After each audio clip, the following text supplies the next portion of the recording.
She was a wonderful mom, absolutely wonderful. Her daughter was her everything. Maya had like a light to her. Until she met her fate in a dark alley. It looked like a brutal killing. She was almost unrecognizable. There was lots and lots of rage there. The hunt for her killer will unveil a predator hiding in plain sight. He was obsessive with her, and he was not going to take no for an answer. He put her in the trunk of his car, and he tried to drive off with her. Somebody who loves you would not hurt you like that. That speaks to what type of monster he is. But can investigators track him down before it's too late? He was on the run as a fugitive. He was dangerous. He was mentally unhinged. This ain't over until he's in custody. Hands up! Get him up! Reach outside, open the car door! January 8th, 2023, Joliet, Illinois. Residents of this Chicago suburb are facing frigid temperatures following a festive holiday season. The holidays have come and gone. The winter weather is here. So typically during this time of year for the Joliet Police Department, things are quiet. But just after midnight, 911 dispatch receives a concerned call. Joliet Police. So, there has been like this car in the middle of the alleyway, and I don't know, I just nobody would come and claim it.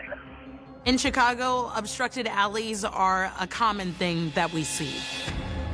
Is anybody in the car? No, not that I can see. There's nobody that I can see in the vehicle. Okay. All right, we'll have someone check it out. When they arrived on the scene, they observed the parked vehicle that was called in. There's blood splatter all over the driver's side window, and there's a woman slumped over in the front seat. The responding officers quickly make another tragic discovery. Upon further investigation, they noticed that there was a child in a car seat in the rear seat of the vehicle. Fortunately, the little girl appears to be unharmed, but they can't be certain. She is transported to the hospital for full medical evaluation. Meanwhile, officers attempt to identify the lifeless woman behind the wheel. Once police run the vehicle's plates, they find out that the car is registered to 24-year-old Maya Smith. Growing up in Joliet, Maya Smith was the apple of her mother's eye. She was my shining light. She definitely knew how to brighten up a room. She had a very gentle spirit. She had a heart for others. It would be real hard to find somebody who wouldn't say that Maya had like a light to her. She always loved to sing. Singing was her thing, and she loved to dance. I would watch her when she was younger, just dance and twirl, and always, she just had this like free spirit and this laugh. Her laugh, I can hear it all the time. She had quite the laugh. Anybody would say that. It was like the female version of Goofy. His laugh, it was like that. But as much as Maya liked to have fun, she was serious about her faith. She was raised in church. We often talked about God and just the spirit that she carried. She was selfless, God-loving. She did things with integrity. She believed in doing what was right. After graduating high school, Maya enrolled in Joliet Junior College and also took classes at Post University. She mentioned she wanted to be a nurse to me, and she also wanted to be a therapist. Helping other people was like something she enjoyed doing. She always strived to look out for other people, just a great-spirited person. And in 2017, Maya met someone special, a caring and attentive young man named Derek Scott. When she met him, she was focusing on, school and just blossoming in life at that point. She took her time with Derek, but Maya did eventually realize, hey, I'm in love with this man. They seem to have good chemistry, and they like doing the same things, and she liked that he was laid back. In 2019, after 2.5 years of dating Derek, Maya discovered she was pregnant. When she got pregnant, she was in shock, but she was excited. She always wanted children, so I was happy for her and just wanted to be supportive. The couple's daughter was born in April of 2020. Maya was a wonderful mom, absolutely wonderful. Her daughter was her everything, so she just began to really, buckle down and focus on what was important. However, the stress of parenthood began to strain Maya and Derek's relationship. Derek and Maya were experiencing some of their hard times, some of their issues. They were having problems being on the same page with things. They definitely had two different personalities. Ultimately, they decided to end things. By the spring of 2022, Maya had moved on, finding comfort in a new connection with a 48-year-old barber named Jermaine Mandley. She met Jermaine on Facebook, and they just started talking and conversing. Jermaine was well over half of Maya's age. She was 24. He was in his late 40s. She had never dated someone of his age, but she liked that he was more stable and older and seemed to know what he wanted. He liked to show her off. He liked to buy her nice things. She felt loved. Maya was looking forward to what the future held for her. She was excited about school, she was excited about family, and she was just excited about adventures that were coming next. But now, police are shocked to find 24-year-old Maya Smith shot to death inside her vehicle. Maya has been shot several times in her stomach and in her head. It looked like a brutal killing. She was almost unrecognizable. To the police, that level of violence and overkill only mean one thing. This was definitely a crime of passion. Jumped out to detectives as a red flag and a potential motive. Maybe the reason why Maya was killed is because she confessed her love for Derek, and that's what really made Jermaine go over that line. Back at the station, detectives begin digging into Jermaine's past. When the police began to do a background search on Jermaine, they are absolutely floored by what they find. Jermaine is not your ordinary criminal. We find out that he killed somebody years ago in a vehicle. The incident stemmed from Jermaine being pulled over by the police. He drove off, taking the police on a chase. The chase resulted in Jermaine crashing into another vehicle and the occupants of that vehicle dying. That vehicle was occupied by a beloved pastor and his wife, a former educator. They were following a member of their congregation home that Sunday morning. Jermaine was found to have twice the legal limit of alcohol and drugs in his system. In the end, Jermaine pled guilty to 2 counts of reckless homicide and was sentenced for 15 years. He was released on parole in 2014. That was just a handful of years before he met Maya Smith. But the homicide is not Jermaine's only offense. Based on his arrest record, he has been committing serious, dangerous crimes for decades. Many women have come forward filing orders of protection against him for violence. The police also learned that Jermaine had been married several times over, and one of the ex-wives stated that he was responsible for physical, mental, emotional abuse repeatedly over the course of their marriage and their relationship. The most significant discovery in Jermaine's file is also the most recent. Just like Derek told them, they find this domestic violence report that details the assault between Maya and Jermaine. That occurred on June 13th of 2022. He had roughed her up pretty well. The evidence was there. You put it together and you say, well, this is the type of person we're dealing with. But now, homicide detectives see from the case file that the charges were quickly dropped. Unfortunately, she missed the court date. That's why it was not active. She went to the first one, but there was apparently a second one. To be working, to be in school, to be taking care of your child, now you're adding on another set of issues that you have to deal with. I think that was just because she was overwhelmed, maybe scared. She did have a small conversation with Jermaine. Like, I don't want to see you again. You hurt me. He kind of apologized in a way. Oh, I wasn't really gonna kidnap you, whatever the heck that means. In many domestic violence cases, the offenders, they basically beg and plead and say, you know, I only did this because I love you, and please give me another chance. Did Maya give Jermaine that second chance? In their search for answers, detectives turned to Maya's cell phone.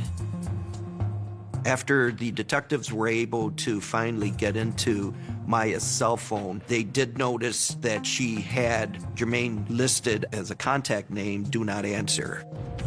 They also find that Maya had over 600 missed calls from him.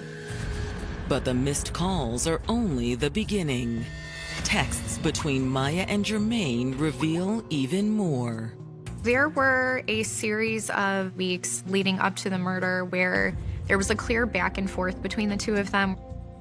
About 2 weeks prior to her death on Christmas Day, she had eventually told him that she had found out who she really loves, and that was her baby's father, not Jermaine. Maya was attempting to break up with him, attempting to leave him, telling him that she didn't think they were good together. It was very clear that she was trying to cut off ties with this person. Jermaine tried to convince her that her baby's father didn't love her and that basically she should be with Jermaine. Even after her rejection of him, he would message her to try to get back with them, try to at least still have a sexual relationship with her. He would even say that he would pay her money to be with him. It's clear from his text messages and the way he would interact with her that he was rather obsessive with her and that he was not going to take no for an answer. But it's Maya's final messages with Jermaine that provide a crucial piece of the puzzle. It appeared that Jermaine finally wore Maya down. The last outgoing text message, the last communication from Maya was to that number for Jermaine Manley. Maya and Jermaine were making plans to meet up on the day that she died.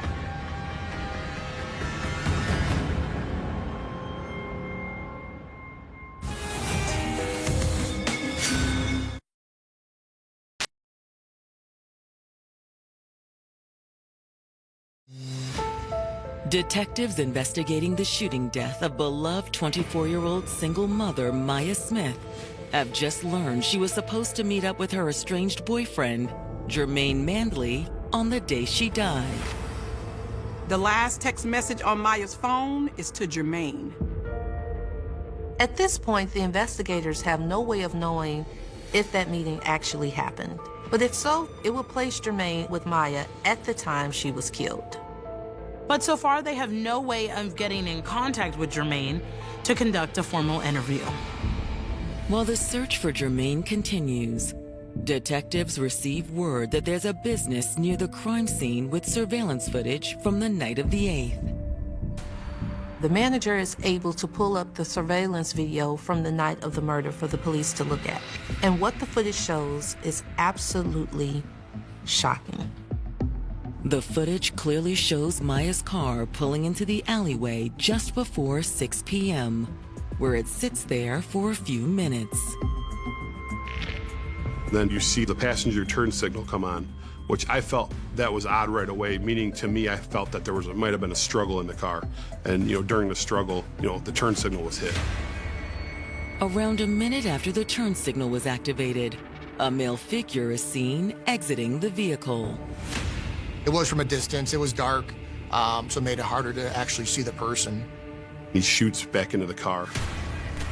On camera, you see 5 muzzle flashes, but she was actually struck 8 times.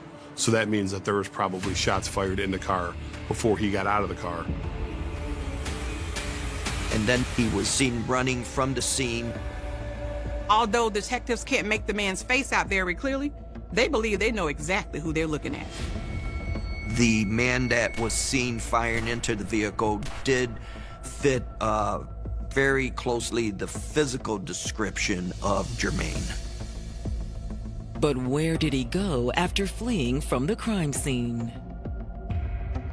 So right after he kills Maya, he runs southbound in that alley towards Ingalls Avenue, which is like a main thorough, one of the main thoroughs.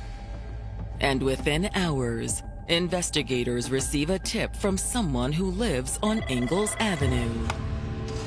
This is Detective Bo. The caller let the detectives know that on the night of the murder, Jermaine showed up at his home just minutes after the murder would have taken place. His gut was telling him that Jermaine did something bad. Detectives head to the home of the tipster, a man named Miles Calder. He did say that Jermaine had arrived at his home to watch a fight that evening. They are friends and former coworkers.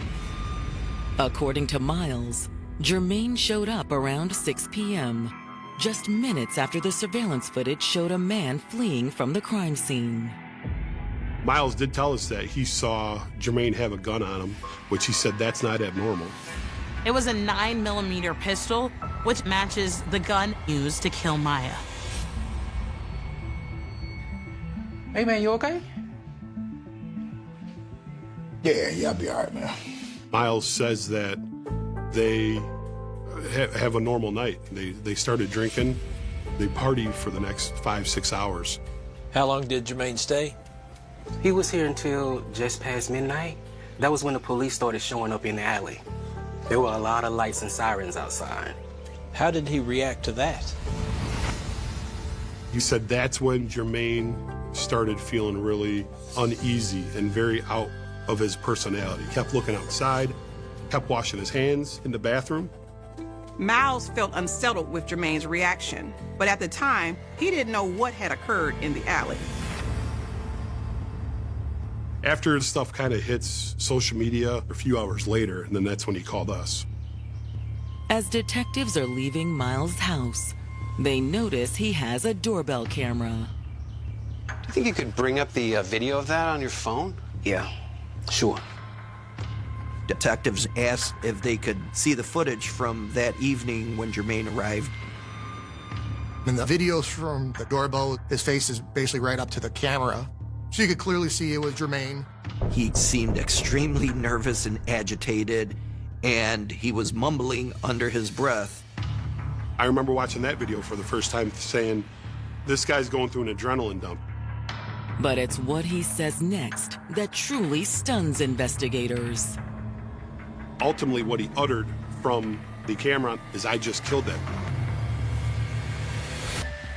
Detectives investigating the murder of 24-year-old Maya Smith have just located a damning piece of evidence against her on and off boyfriend, Jermaine Mandley. They're able to obtain doorbell camera footage from Jermaine's friend's house that was recorded right after the murder. Ultimately, what he uttered from the camera is, I just killed them. It seemed very clear that this was the person who had done it. He was probably talking to himself and had no clue that there was a camera there. And to me, that was the smoking gun in the investigation. With the evidence piling up, on the evening of January 8th, detectives execute a search warrant on Jermaine's house. When police show up to the house, there's no sign of Jermaine. But the investigators find a key piece of evidence in his bedroom. They locate clothes that appear to match what the figure was wearing on the surveillance video the night of Maya's murder. I remember specifically there was a pair of pants that looked like the ones that he was wearing the night of. And that's not all. They also find a necklace that appears to have dried blood on it. However, the gun was not recovered. And unfortunately, the investigators find no current clues about Jermaine's whereabouts. Back at the station, detectives turn to every resource available to locate Jermaine. At that point, we're trying to do everything in our power to get phone records, phone numbers, stuff like that, to try to track him down. When police try to ping his cell phone, they find that it's been turned off since Sunday. And it was last seen pinging on the I-90 near the Indiana border. Since it appears Jermaine has fled to Indiana or potentially even farther away, the detectives launch a federal fugitive task force to track Jermaine down. This ain't over until he's in custody. So the FBI got involved. Maya's family is left fearful and on edge after learning that Jermaine has fled. When he was on the run, right away, I felt unsafe because he was dangerous. He was mentally unhinged. I was afraid of what would happen. I was nervous, hoping that things went correctly, like he didn't get away, that kind of thing. Just praying that, okay, we can have some type of closure. But just when detectives think that they're hitting a dead end, they get a call from an unexpected source. She says she's legally married to Jermaine. Her and Jermaine had been married for about 3 years, but she did in fact leave him last December. Because in addition to his long-standing physical abuse, she found out that Jermaine was with Maya Smith. And it's what the woman tells detectives next that might be the answer to finally capturing Jermaine. She was telling our detectives that Jermaine wants to meet up. She said he's been reaching out to me. Simone shares that Jermaine reached out to her via Snapchat using a different name, Larry Love 2023. She said that Jermaine was begging her to help him flee the police. Simone tells police, even though she had no intention of helping him, that she was very much aware that he was wanted by the police, so she decided to play along, and she agreed to meet up with him at a casino in Hammond, Indiana. Many of the offenders of domestic violence are so narcissistic that they really think, even though I used to beat my ex-wife, she would never, turn me in. Now, thanks to Simone's vital tip, investigators know exactly where they can find Jermaine. On January 10th, police set up a sting operation at the casino where Jermaine was hiding out. So the Federal Fugitive Task Force stages themselves around the casino area, setting up a perimeter. Basically waited for him to arrive. At 6:30 p.m., Jermaine pulls into the casino parking lot, and police spring into action. Get him up! Give me hands where you can see him!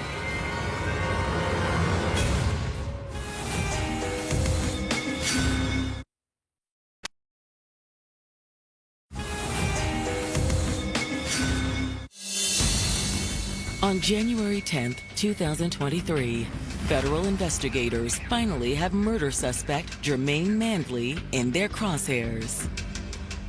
Their fugitive task force ended up blocking the car, and they used flashbangs just to make sure that they don't run. Get him up! Get out of the car! Get your hands up! Go! Hands up! Get him up! Reach outside! Open the car door!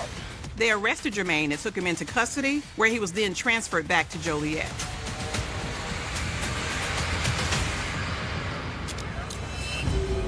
Back in Joliet, Detective Bo sits down with Jermaine.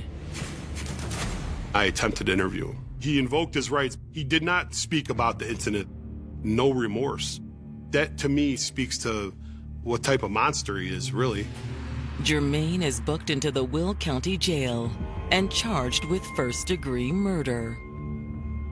We also charged child endangerment in addition to the murder counts because he left the baby in the car. He fired the firearm very close to her head in the car.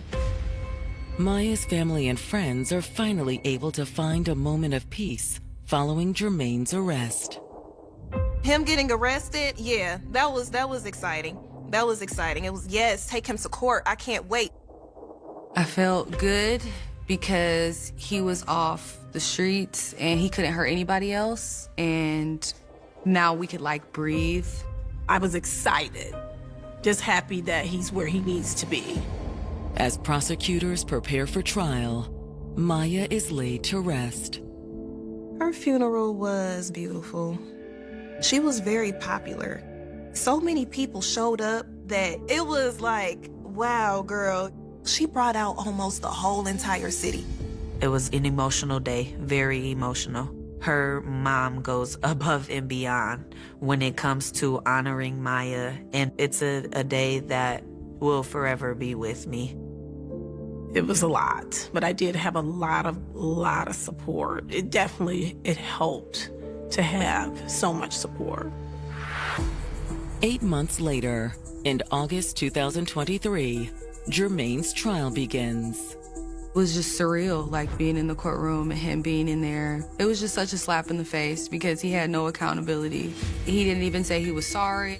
He didn't show much emotion during the trial at all. I don't recall a reaction from him at all when we were discussing leaving the baby in the car or even the nature of how Maya was killed. He just sat there like he did nothing. He just didn't care.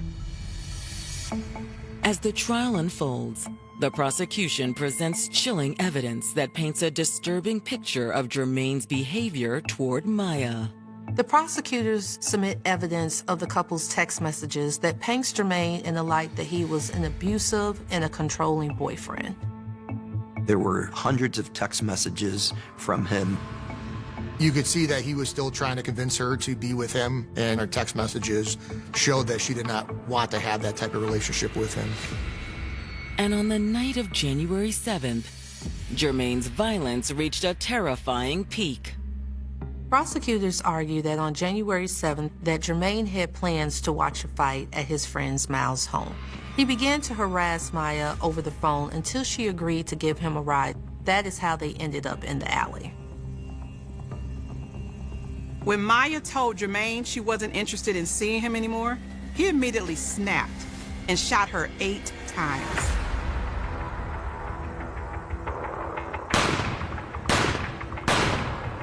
Her kid is in the back seat. You are evil. You are pure evil. Rejection's a part of life.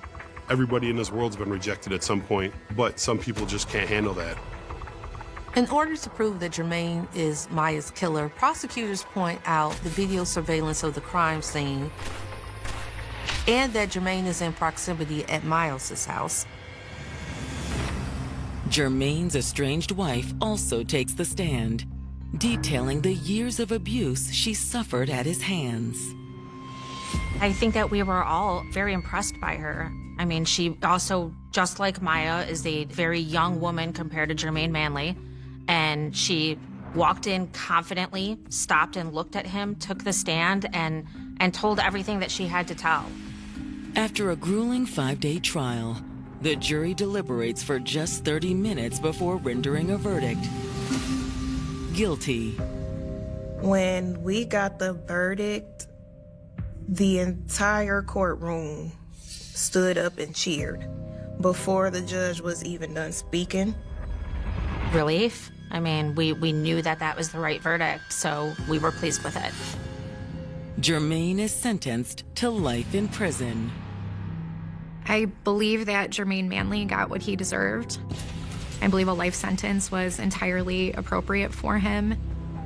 I just pray that the Lord has mercy on his soul. You know, at least I could have some sense of peace knowing that he would not be back on the street.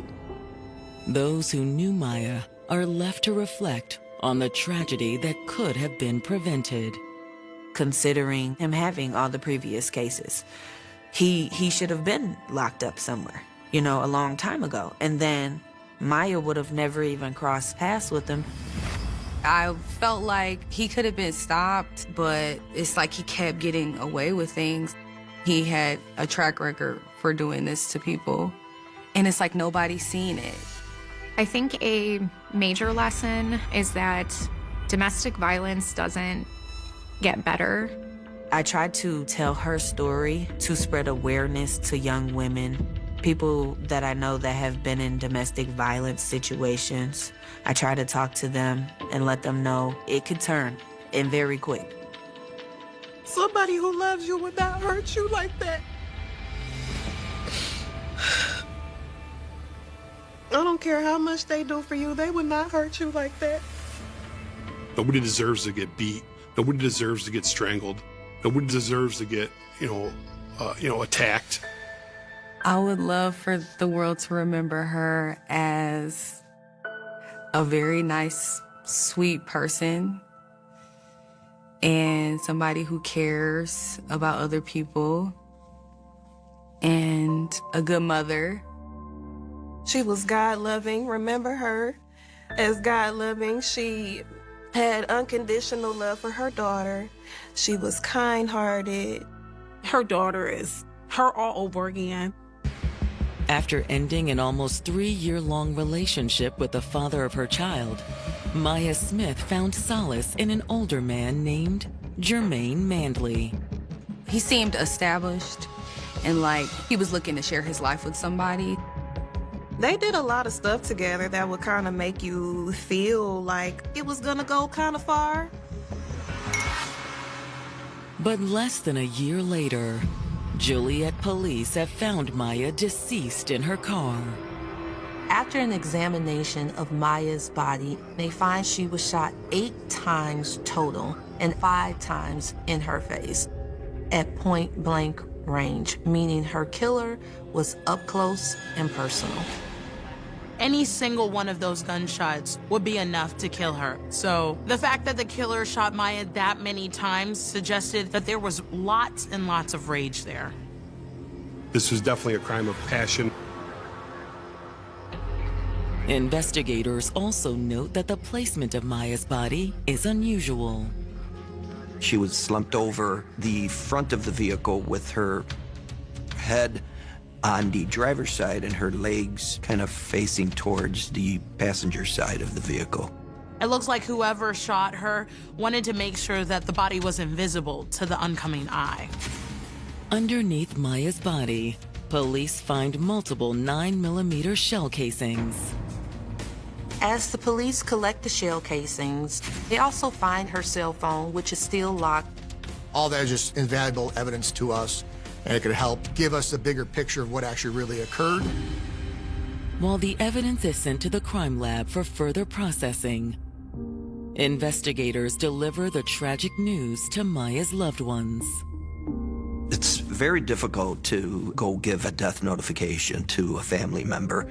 They had to tell the family that not only was Maya brutally murdered, but also it occurred in front of their grandchild. They told me what happened, just that they had found her. Yeah, it was overwhelming. It was just kind of like a blur. Fortunately, Maya's 2-year-old daughter is now safe. She was at the hospital being cared for. She was doing well. But investigators still need to get to the bottom of who committed this heinous crime. It's crucial to try to put together a timeline as to how this victim got to where we're at. Maya's mother informs the detectives that the last time she saw her daughter was yesterday afternoon. Me and my sister were taking down my Christmas tree. Maya, she just wasn't herself that day. She just had a lot on her plate. So I just let her go out the door, and that was the last time I seen her. It appears that this murder was incredibly personal, so it led investigators to begin to ask the family members about anybody that they knew she was dating. They said Maya's been on and off with this guy, Jermaine Mandley, for probably a little bit over a year. He was a little bit older, a lot bit older, in my opinion. Obviously, being that she had a child, you are also going to want to try to talk to the father of the child. Investigators learned Maya shared a child with Derek Scott. Was Derek jealous of Maya's new relationship with Jermaine? Detectives decide to run a background check on him. We end up finding that Derek Scott was incarcerated at the DuPage County Jail at the time of the homicide. He was dealing with some unrelated charges. While it appears on his face that Derek couldn't have done this crime because he was already in custody, police still feel it's worth having a discussion with him to try to figure out what he knows. Myself and another detective actually drove to the DuPage County Jail and spoke with Derek. What is this all about? It's about Maya. She's gone. What do you mean she's gone? I just remember the raw emotion from Derek finding out that his baby's mother was killed. Even though they had broken up, he admits to police that he still had feelings. I asked Derek, have you ever met Jermaine before? And I remember specifically Derek acting like he knew this guy was bad news. Derek goes on to say that even though he's only met Jermaine once, he did not have a good feeling about him. And he thinks this because he found out a few months ago that Jermaine viciously attacked Maya.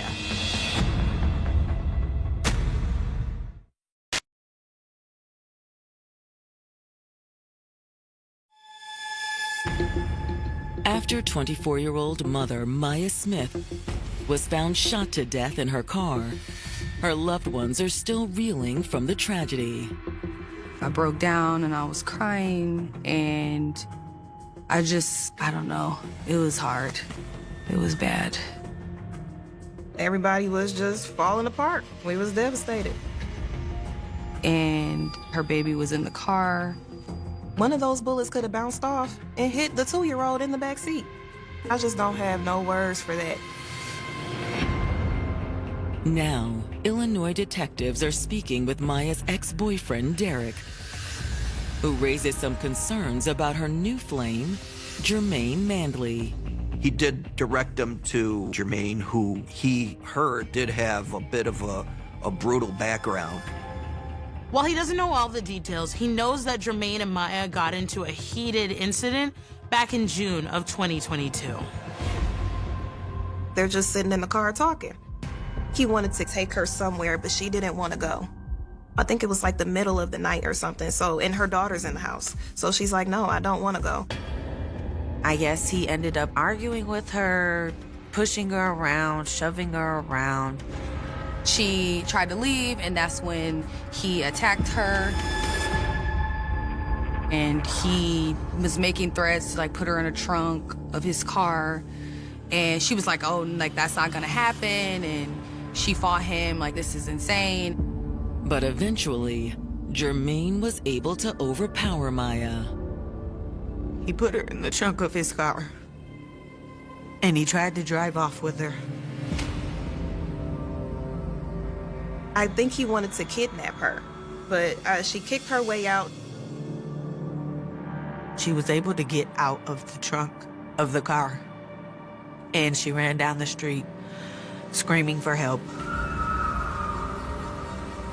Thankfully, someone heard her cries for help and called the police. Derek tells detectives Maya was injured as a result of the attack. I remember her lip busted, her black eye, nails missing. And that's when they filed a police report against Jermaine for domestic battery. But what really catches detectives' attention is Derek's last conversation with Maya. Derek had actually spoke to Maya the day that she died. There are cold cases that begin with a body, and then there are cold cases that begin with silence. On the night of November 18th, 1987, Jay Cook and Tanya Van Kylenborg left their home in Sonic, British Columbia, expecting to be gone only briefly. They were young. Jay was 20 years old. Tanya was 18. They were traveling together in J.S. family van, a bronze 1977 Ford Club wagon, on what should have been an ordinary overnight trip to Seattle. Their plan was simple. They were heading south to pick up a furnace part for J.S. father, then return home the following day. There was nothing about that journey that suggested it would become the beginning of one of the most haunting murder investigations in the Pacific Northwest. But they never came home, and when investigators finally found them, they were no longer looking for two missing young people. They were looking at two separate crime scenes, separated by miles, connected by a trail of evidence that would remain unsolved for more than 30 years. The last confirmed movements of Jay and Tanya placed them traveling through Washington state. They had crossed from Canada and continued south, eventually reaching the Bremerton area. Around 10 o'clock that night, they purchased a ticket for the ferry from Bremerton to Seattle. Then the trail went dark. No confirmed phone call. No return home. No reassuring message to family. Nothing. For the people who loved them, the silence was terrifying. At first, there was still hope that the couple had simply been delayed. Perhaps something had gone wrong with the van. Perhaps they had changed their plans. Perhaps they would appear the next morning. But morning came. Then another day, and the fear grew. The trip had been supposed to be temporary. Instead, Jay and Tanya had vanished. Investigators would eventually discover that their disappearance was not the result of an accident or a spontaneous decision to disappear. Somewhere during that journey, they had crossed paths with a killer, and that encounter would leave behind evidence that would survive for more than 3 decades. On November 24th, 6 days after the couple disappeared, Tanya's body was discovered in Skagit County, Washington. She was found partly clothed in a wooded area, and investigators immediately recognized that this was not a missing persons case anymore. It was a homicide investigation. The following day, J.S. van was found in Bellingham near the Canadian border. Inside the vehicle were clues that would become critical years later. Tanya's black pants were among the evidence recovered from the van, and forensic examination revealed semen that did not come from Jet. The biological evidence would eventually become known as the DNA profile of individual A. At the time, however, investigators had no idea whose DNA they were looking at. They had biological evidence. They had a victim. They had a missing boyfriend. They had a vehicle. But they did not have a name. Then, on November 26th, J.S. body was discovered in Snohomish County, more than an hour north of Seattle. His body had been found near a river, and investigators were now confronted with a brutal reality. 2 young people had left Canada together, and within days, both were dead in Washington state. Their bodies had been discovered in different locations, while the van was found somewhere else. Evidence was scattered across the region. What investigators were facing was not one simple crime scene. It was a chain of locations that had to be connected. The case immediately became one of the most disturbing investigations in the region. Detective Jim Scharf would later describe it as one of the most horrendous, unsolved cases his department had ever faced. Investigators had reason to believe that the same offender had been responsible for the violence against both victims, but proving exactly what had happened was extraordinarily difficult. A bullet casing discovered near Tanya's body was connected to bullets collected at a tavern in Bellingham, although the weapon itself was never found. A surgical glove was discovered under a port. Investigators believe the glove may have been used to avoid leaving fingerprints. And then there were plastic zip ties. They appeared in different locations connected to the case, including near the bodies and inside the van. Those small pieces of plastic would become one of the clues prosecutors later used to argue that the separate scenes were connected. But in 1987, none of those pieces could produce the name investigators desperately needed. The most important clue may have been sitting quietly inside the van. Tanya's pants contained biological evidence. Scientists determined that the semen found on them did not come from Jet, and the DNA profile matched biological evidence recovered from Tanya's body. Investigators now had a genetic signature belonging to an unknown man. They called him Individual A. That name would follow the case for decades. Individual A was not a face. He was not a suspect. He was not someone detectives could knock on a door and question. He was simply a biological profile extracted from evidence connected to a murder. In 1987, that distinction was enormous. Modern forensic genealogy did not exist in the form investigators would eventually use. Consumer DNA databases were decades away. The technology needed to turn distant genetic relatives into a family tree and then into a suspect did not yet exist. The investigators could preserve the evidence, but they could not force it to reveal its own. And so the investigation began its long journey into darkness. Leads came and went. Investigators examined possible suspects. People were questioned. The case attracted attention, but the killer remained unidentified. The families were left with questions that had no answers. Why had Jay and Tanya been targeted? Who had approached them? How had the killer gained control of the situation? Where had the couple first encountered him? How had their final hours unfolded? Every unanswered question became another piece of the burden carried by those who survived them. Then came another disturbing development. In the months after the murders, the victims' families received taunting greeting cards containing graphic descriptions of the killing. The cards were postmarked from different cities, including Seattle, Los Angeles, and New York, and they appeared to have been written by the same person. For years, the cards added another layer of horror to an already terrifying case. Investigators eventually identified the person responsible for sending them in 2010, but authorities determined that he was not the killer and had no connection to the murder. The letters were therefore another dead end, another disturbing chapter that failed to reveal the identity of individual A. The years continued. The 80s became the 90s. The 90s became the 2000s. The 2000s became the 2010s. The photographs of Jay and Tanya grew older while the unanswered question remained exactly where it had always been. Who killed them? The case was not forgotten by investigators. Evidence remained stored. DNA remained available, but there was still no match. No database produced the identity. No witness suddenly appeared with the missing piece. The killer seemed to have vanished into ordinary lives. Somewhere, investigators believed the person whose DNA had been recovered from the crime scene had continued living. He had grown older. He had changed. He had built a life. Perhaps he had married. Perhaps he had children. Perhaps he had gone to work every morning, paid bills, driven through the same streets as everyone else. And all the while, somewhere inside an evidence archive, his genetic signature remained connected to 2 murders. The most frightening part was that investigators did not know where he was. They knew what his DNA looked like. They did not know his name. They knew evidence from the crime scene belonged to him. They did not know his address. They had a biological identity without a human identity.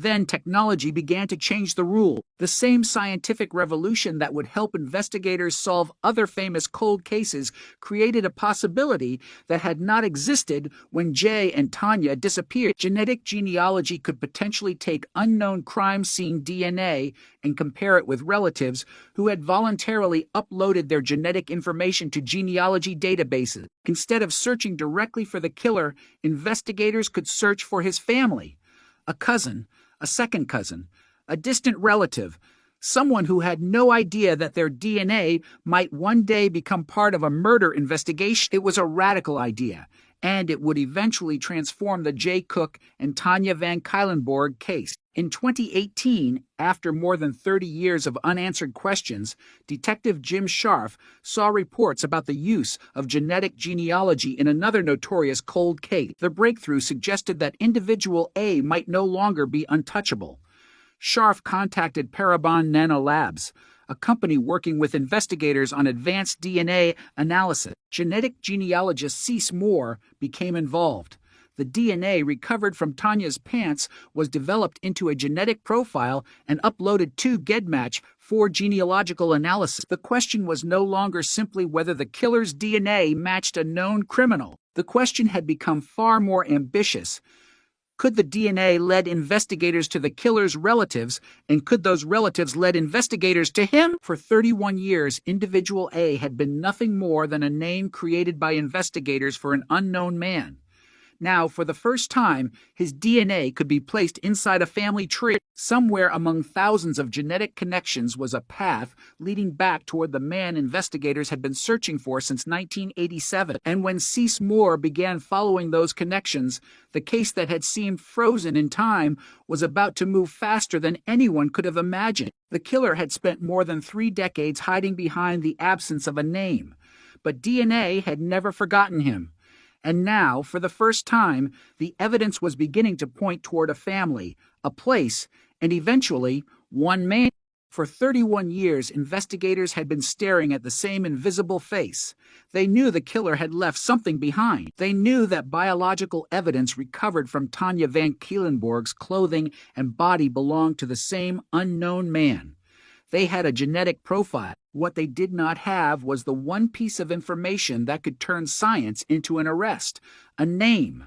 In ordinary DNA investigations, detectives often compare crime scene DNA against databases containing profiles from known offenders. If the unknown profile matches someone already in the system, the investigation can move quickly. But what happens when the person has never been arrested, never submitted DNA, and never appeared in a criminal database? For the Jay Cook and Tanya Van Keelenborg investigation, that was exactly the problem. Individual A was invisible to the traditional system. The killer's DNA existed, but the killer's identity did not. Then genetic genealogy changed the equation. The technique did not require investigators to find the killer directly. Instead, it offered a completely different path. If the unknown DNA profile could be compared with genetic information voluntarily uploaded by members of genealogy databases, investigators might discover relatives of the unknown man. Those relatives might lead to parents, grandparents, siblings, cousins, and eventually a family tree. And somewhere inside that tree could be the person investigators had been hunting since 1987. It sounded almost impossible, but by 2018, investigators had already seen genetic genealogy transform other cold cases. Detective Jim Scharf of the Snohomish County Sheriff's Office had followed those developments closely. After seeing the technique used to identify suspects in other investigations, he realized that the old evidence from the Cook and Van Keelenborg case might finally have a new purpose. The biological evidence had survived. The science had changed. The case could be reopened from an entirely different direction. Scharf contacted Parabon Nanolabs, a company involved in forensic genetic genealogy, and the investigation entered a new phase. Cease Moore, a genetic genealogist working with Parabon, became one of the key figures in the effort. Her task was unlike that of a traditional detective. She was not starting with a witness who remembered a fate. She was not starting with a license plate or a phone record. She was starting with genetic relationships. The unknown DNA profile was examined for connections to people who had submitted their own DNA to a public genealogy database. The objective was not to find the killer immediately. It was to find the killer's relatives. That distinction would become critical. A distant cousin could be living thousands of miles away and have absolutely no idea that their genetic information was connected to a murder investigation. Yet that distant cousin could provide the first branch of a family tree that ultimately led to the suspect. Investigators were entering territory where criminal investigation and genealogy had never intersected on this scale before. The evidence was no longer simply a forensic sample. It was a map of biological relationship. Moore began working through the genetic match. She examined shared DNA segments, estimated relationships, constructed family trees, and searched historical records. The process was painstaking. A genetic match alone was not enough. The relative had to be placed correctly within a larger family structure. The family tree had to make sense across generations. Names, dates, marriages, births, locations, and relationships all had to align.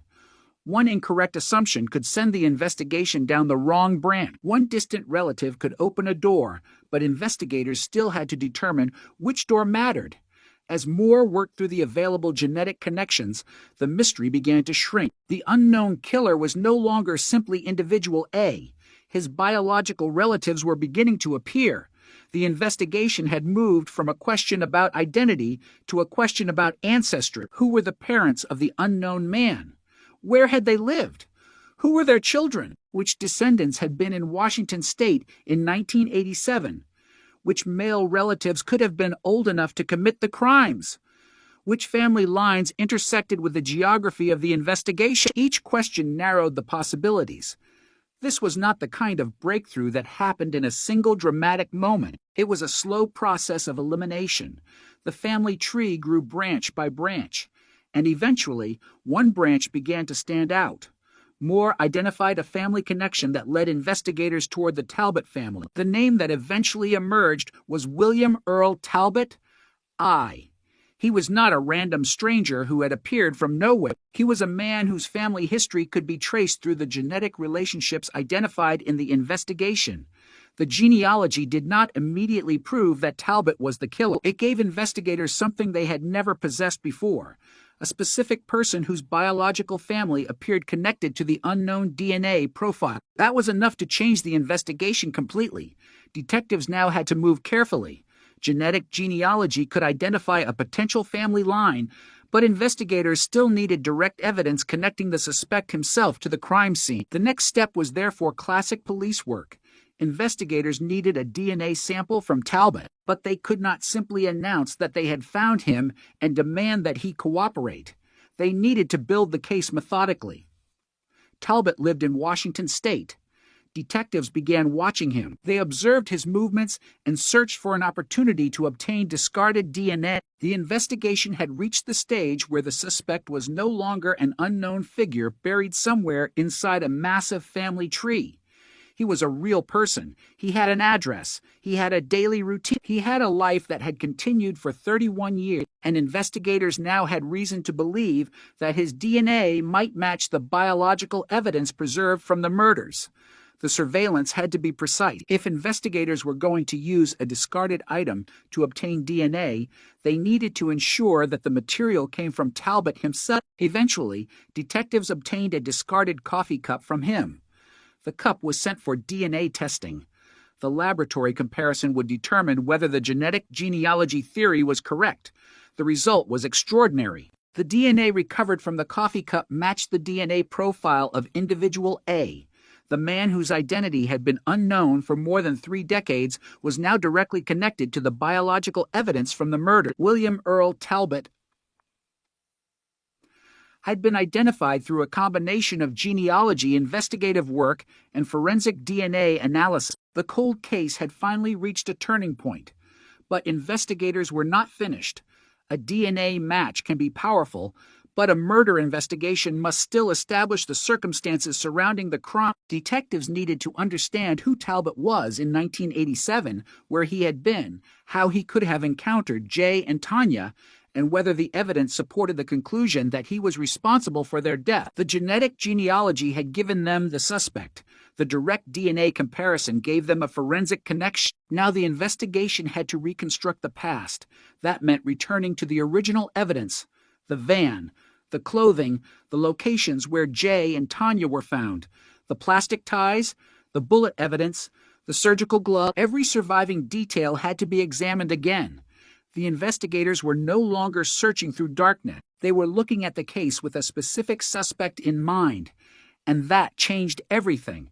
Evidence that had once been merely mysterious could now be evaluated in context. Investigators could ask whether Talbot's known history and movements were consistent with the physical evidence. They could examine whether his family connections fit the genealogy.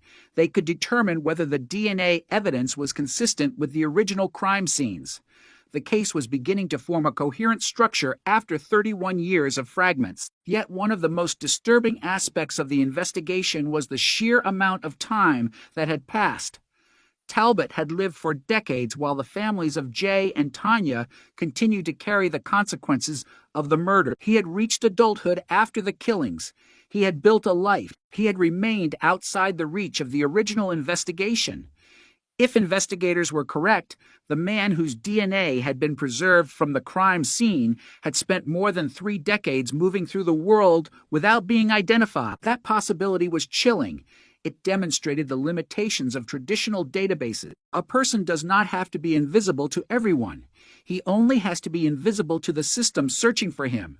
In 1987, the system had no path to Talbot. In 2018, genealogy created one, and that was the revolutionary element of the case. Investigators had not found Talbot because his name appeared in an old police file. They found him because his DNA had relatives. The killer's genetic identity had been hiding inside a family network. The investigation simply needed the technology and expertise to trace that network backward. For Cece Moore, the case represented one of the most striking examples of what forensic genealogy could accomplish.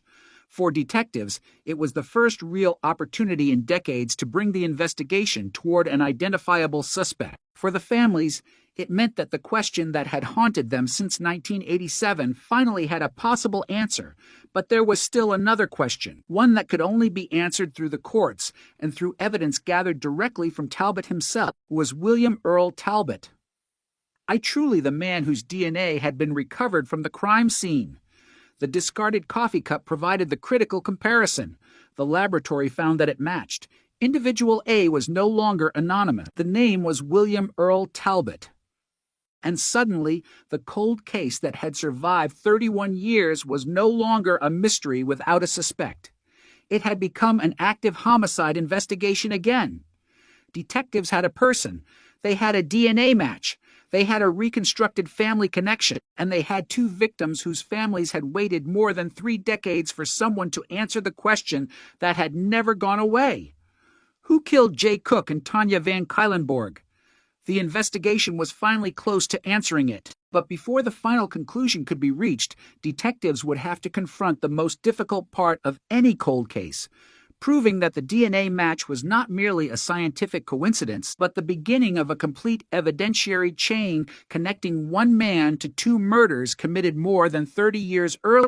For 31 years, the killer had existed in the investigation as a biological profile, nothing more. Investigators knew that DNA from the crime scene belonged to a man. They could compare it, they could preserve it, they could describe it, but they could not attach a name to it. Then, in 2018, the investigation crossed a boundary that had barely existed a few years earlier.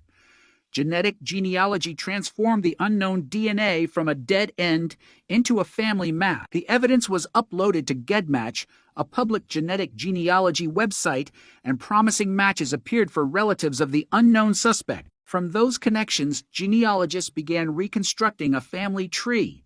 The breakthrough did not happen with one dramatic flash of recognition.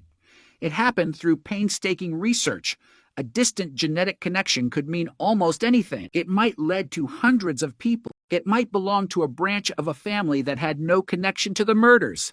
Investigators had to work backward through generations, matching genetic relationships with names, dates, locations, marriages, births, and family history. Somewhere in that enormous network was the person whose DNA had been left behind in 1987. The challenge was finding him, and slowly the branches began narrowing. The genealogy pointed investigators toward the Talbot family. Eventually, the name William Earl Talbot I emerged as the possible source of the unknown DNA. But a genealogical lead was not enough. It was a direction, not a verdict. Detectives now had to take the extraordinary information produced by genealogy and turn it into traditional forensic evidence. They needed Talbot's DNA. They needed a direct comparison. They needed to know whether the man identified through a family tree was actually the man whose biological material had been recovered from the crime scene more than 3 decades earlier. That meant surveillance. Investigators began following Talbot. They knew he was a real person living in Washington state. He was no longer a distant genetic possibility buried inside a database.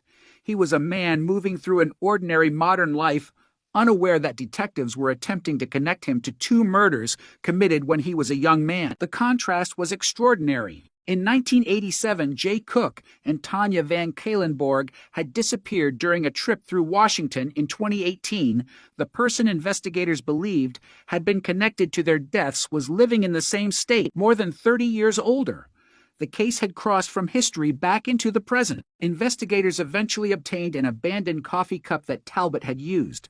The Washington State Patrol Crime Laboratory tested the DNA recovered from the cup. The result was decisive. The DNA positively matched the profile developed from evidence collected during the original investigation. The man hidden inside the genealogy had been identified. On May 17, 2018, William Earl Talbot I was arrested in Seattle. He was 55 years old.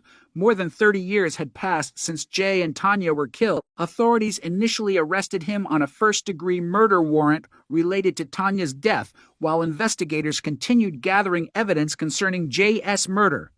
The arrest was historic. It was described by the Snohomish County Sheriff's Office as the first arrest of a murder suspect resulting from Parabon Nanolabs' genetic genealogy service, and it became one of the landmark early cases demonstrating the power of forensic genetic genealogy. But for investigators, the arrest was not the end. It was the beginning of the most important phase of the case.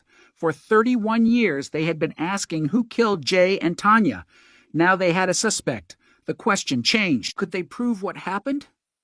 The original evidence suddenly mattered in a different way.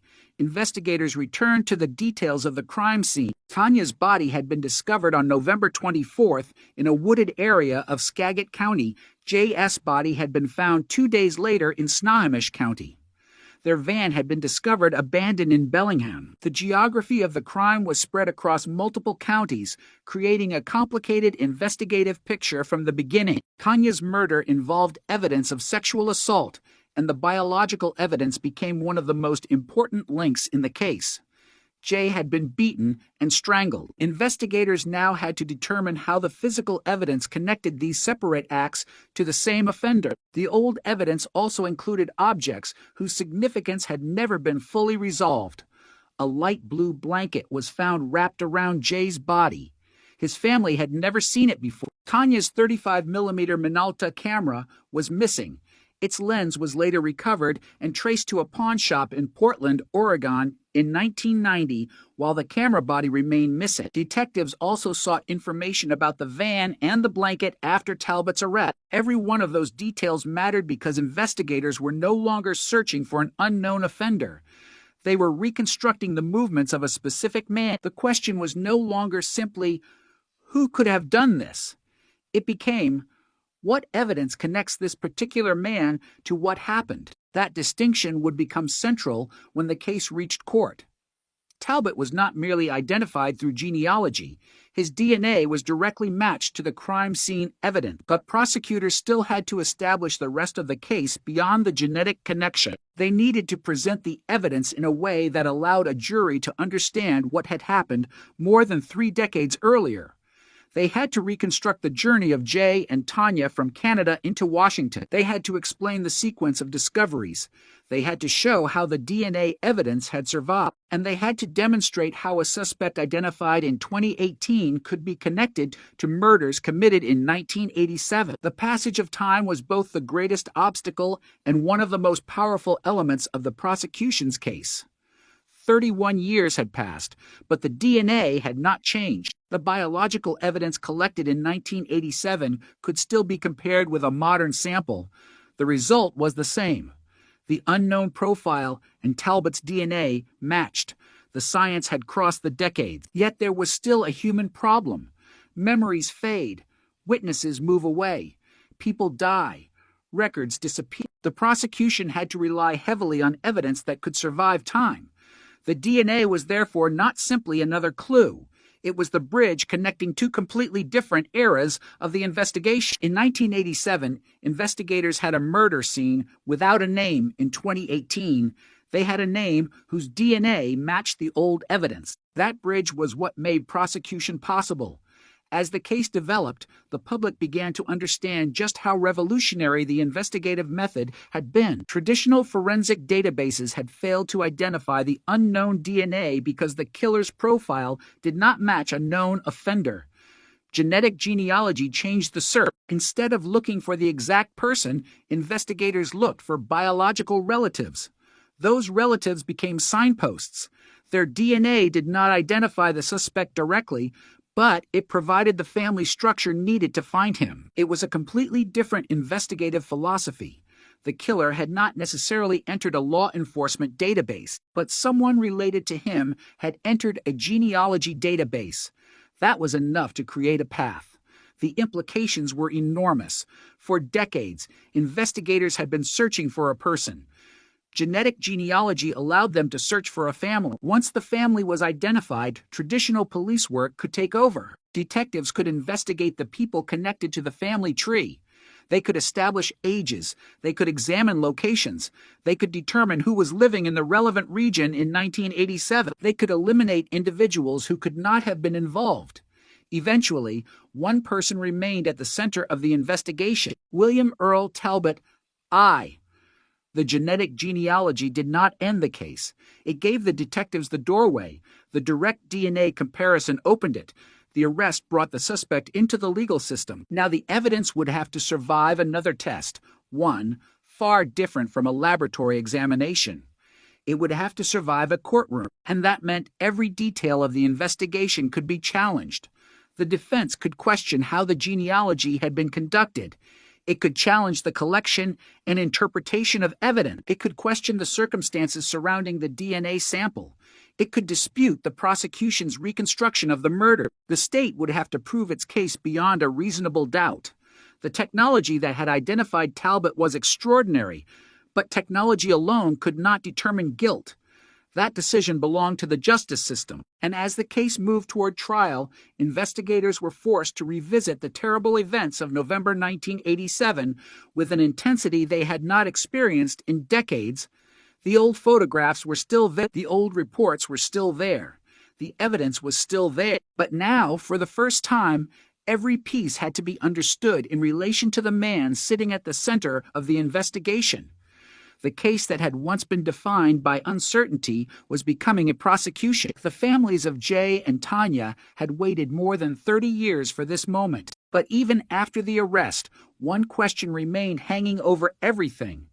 Would the evidence that had finally found William Earl Talbot be strong enough to convince a jury that he was responsible for the murders of Jay Cook and Tanya Van Cuylenborg? The answer would come not from a genealogy database, not from a computer search, and not from a single DNA report, but inside a courtroom where 3 decades of evidence would finally be placed before a jury. The arrest of William Earl Talbot. I changed everything, but it did not erasing investigators. For 31 years, they had been trying to identify the man behind the DNA profile known as individual. Now they had a name, a face, and a direct genetic match. But an arrest is not a conclusion. It is a demand for proof, and the prosecution would have to convince a jury that the man identified through genetic genealogy was not merely related to the unknown DNA profile, but was the individual whose biological evidence had been recovered from the murder investigation. The challenge was enormous because the crimes had occurred in 1987. Memories were decades old. Physical locations had changed. People had aged. Some witnesses were no longer available.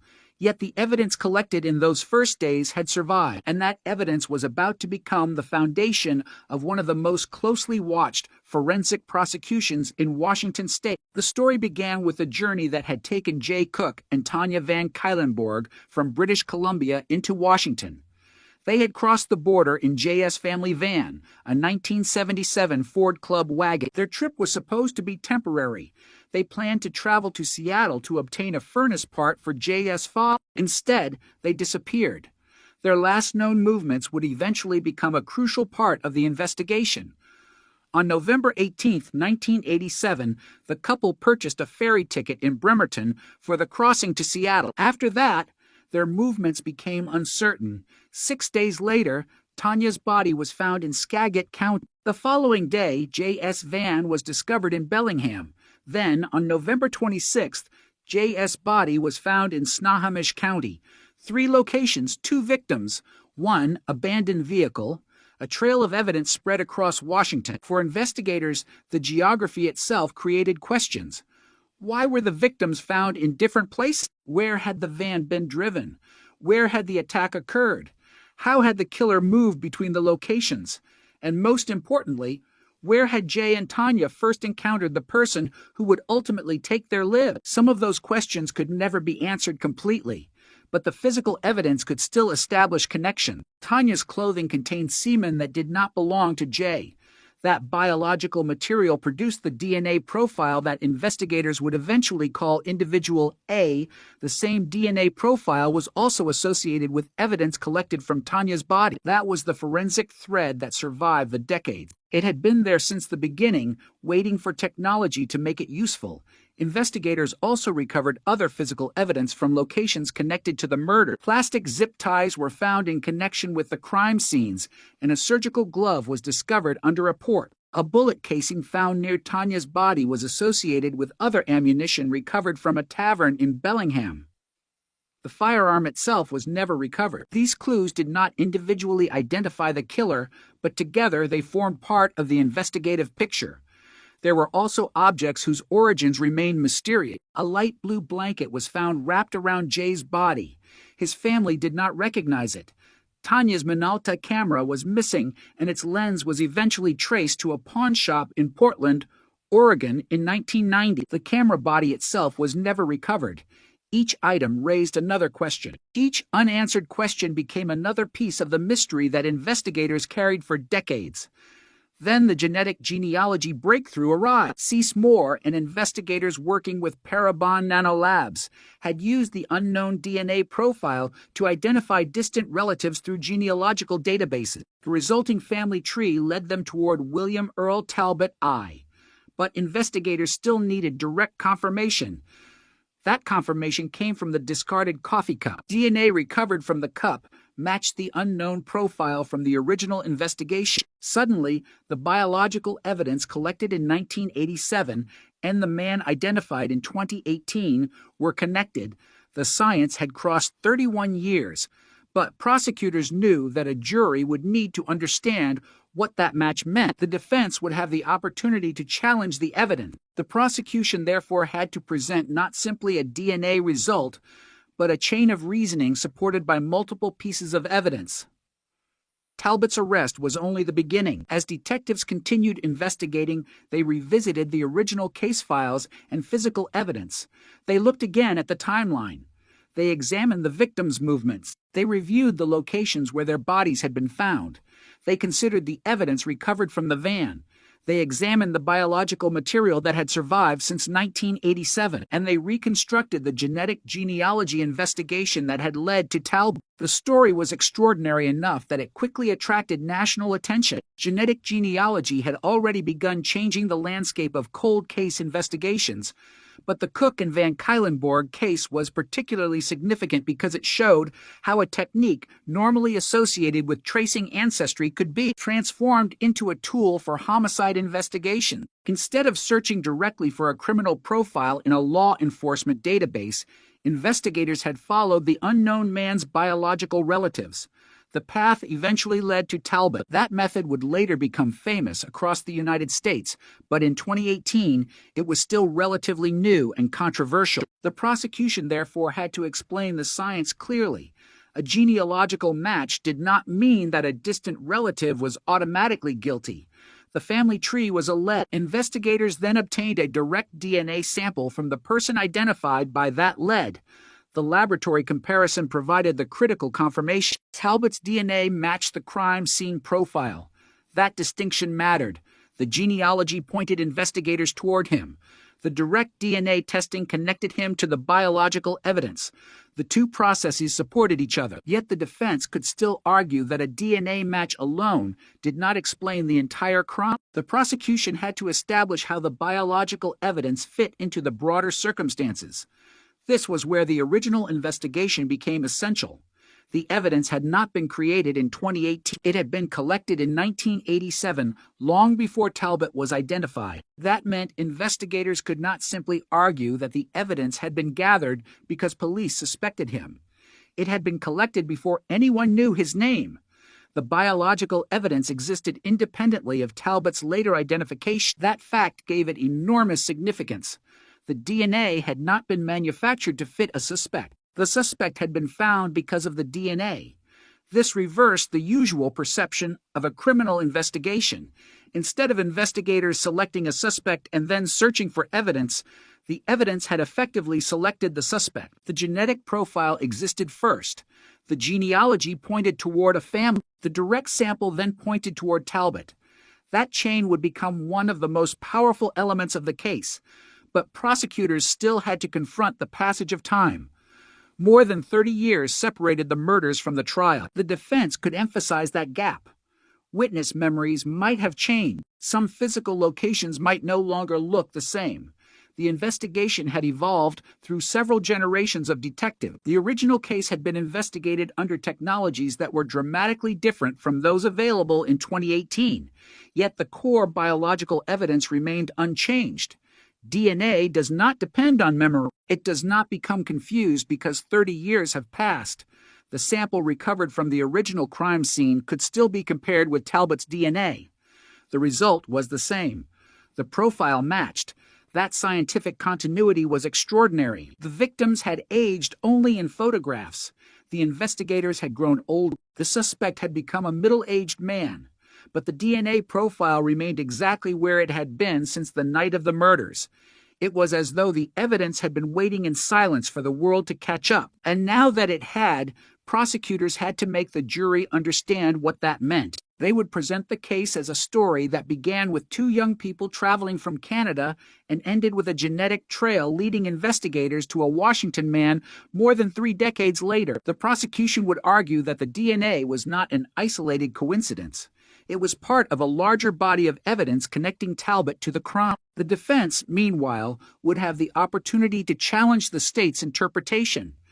That adversarial process was essential because forensic science, no matter how powerful, still had to be examined in court. The jury would have to decide whether the evidence proved guilt beyond a reasonable doubt. For the families of Jay and Tanya, the legal proceedings represented something they had waited decades to see. For most of their lives since 1987, the murders had remained an open wound without an identified offender. Now someone was finally sitting in court facing charges connected to the death. But even as the prosecution prepared its case, the central mystery remained brutally simple. What happened to Jay and Tanya after they disappeared from the ferry terminal? The evidence could tell investigators that the unknown DNA belonged to Talbot. It could establish a connection between him and Tanya, but the jury would need to hear the entire story. The prosecution would have to reconstruct the final journey of two young people whose ordinary trip became a nightmare. And as the evidence was laid out, the courtroom would confront the same question investigators had faced since 1987. Could the surviving fragments of a 31-year-old crime finally tell a complete enough story to deliver justice? For more than 3 decades, the names Jay Cook and Tanya Van Cuylenborg had remained attached to an investigation without a defendant standing before a court. That changed when William Earl Talbot was arrested in 2018. Suddenly, the case that had spent years gathering dust in investigative files was alive again. Detectives were no longer simply asking who had left DNA behind. Prosecutors were preparing to argue that the man identified through that DNA was responsible for the deaths of 2 young people whose families had waited 31 years for answers. The courtroom would become the place where the old evidence and the new science collided. At the center of the prosecution's case was a fact that was difficult to ignore.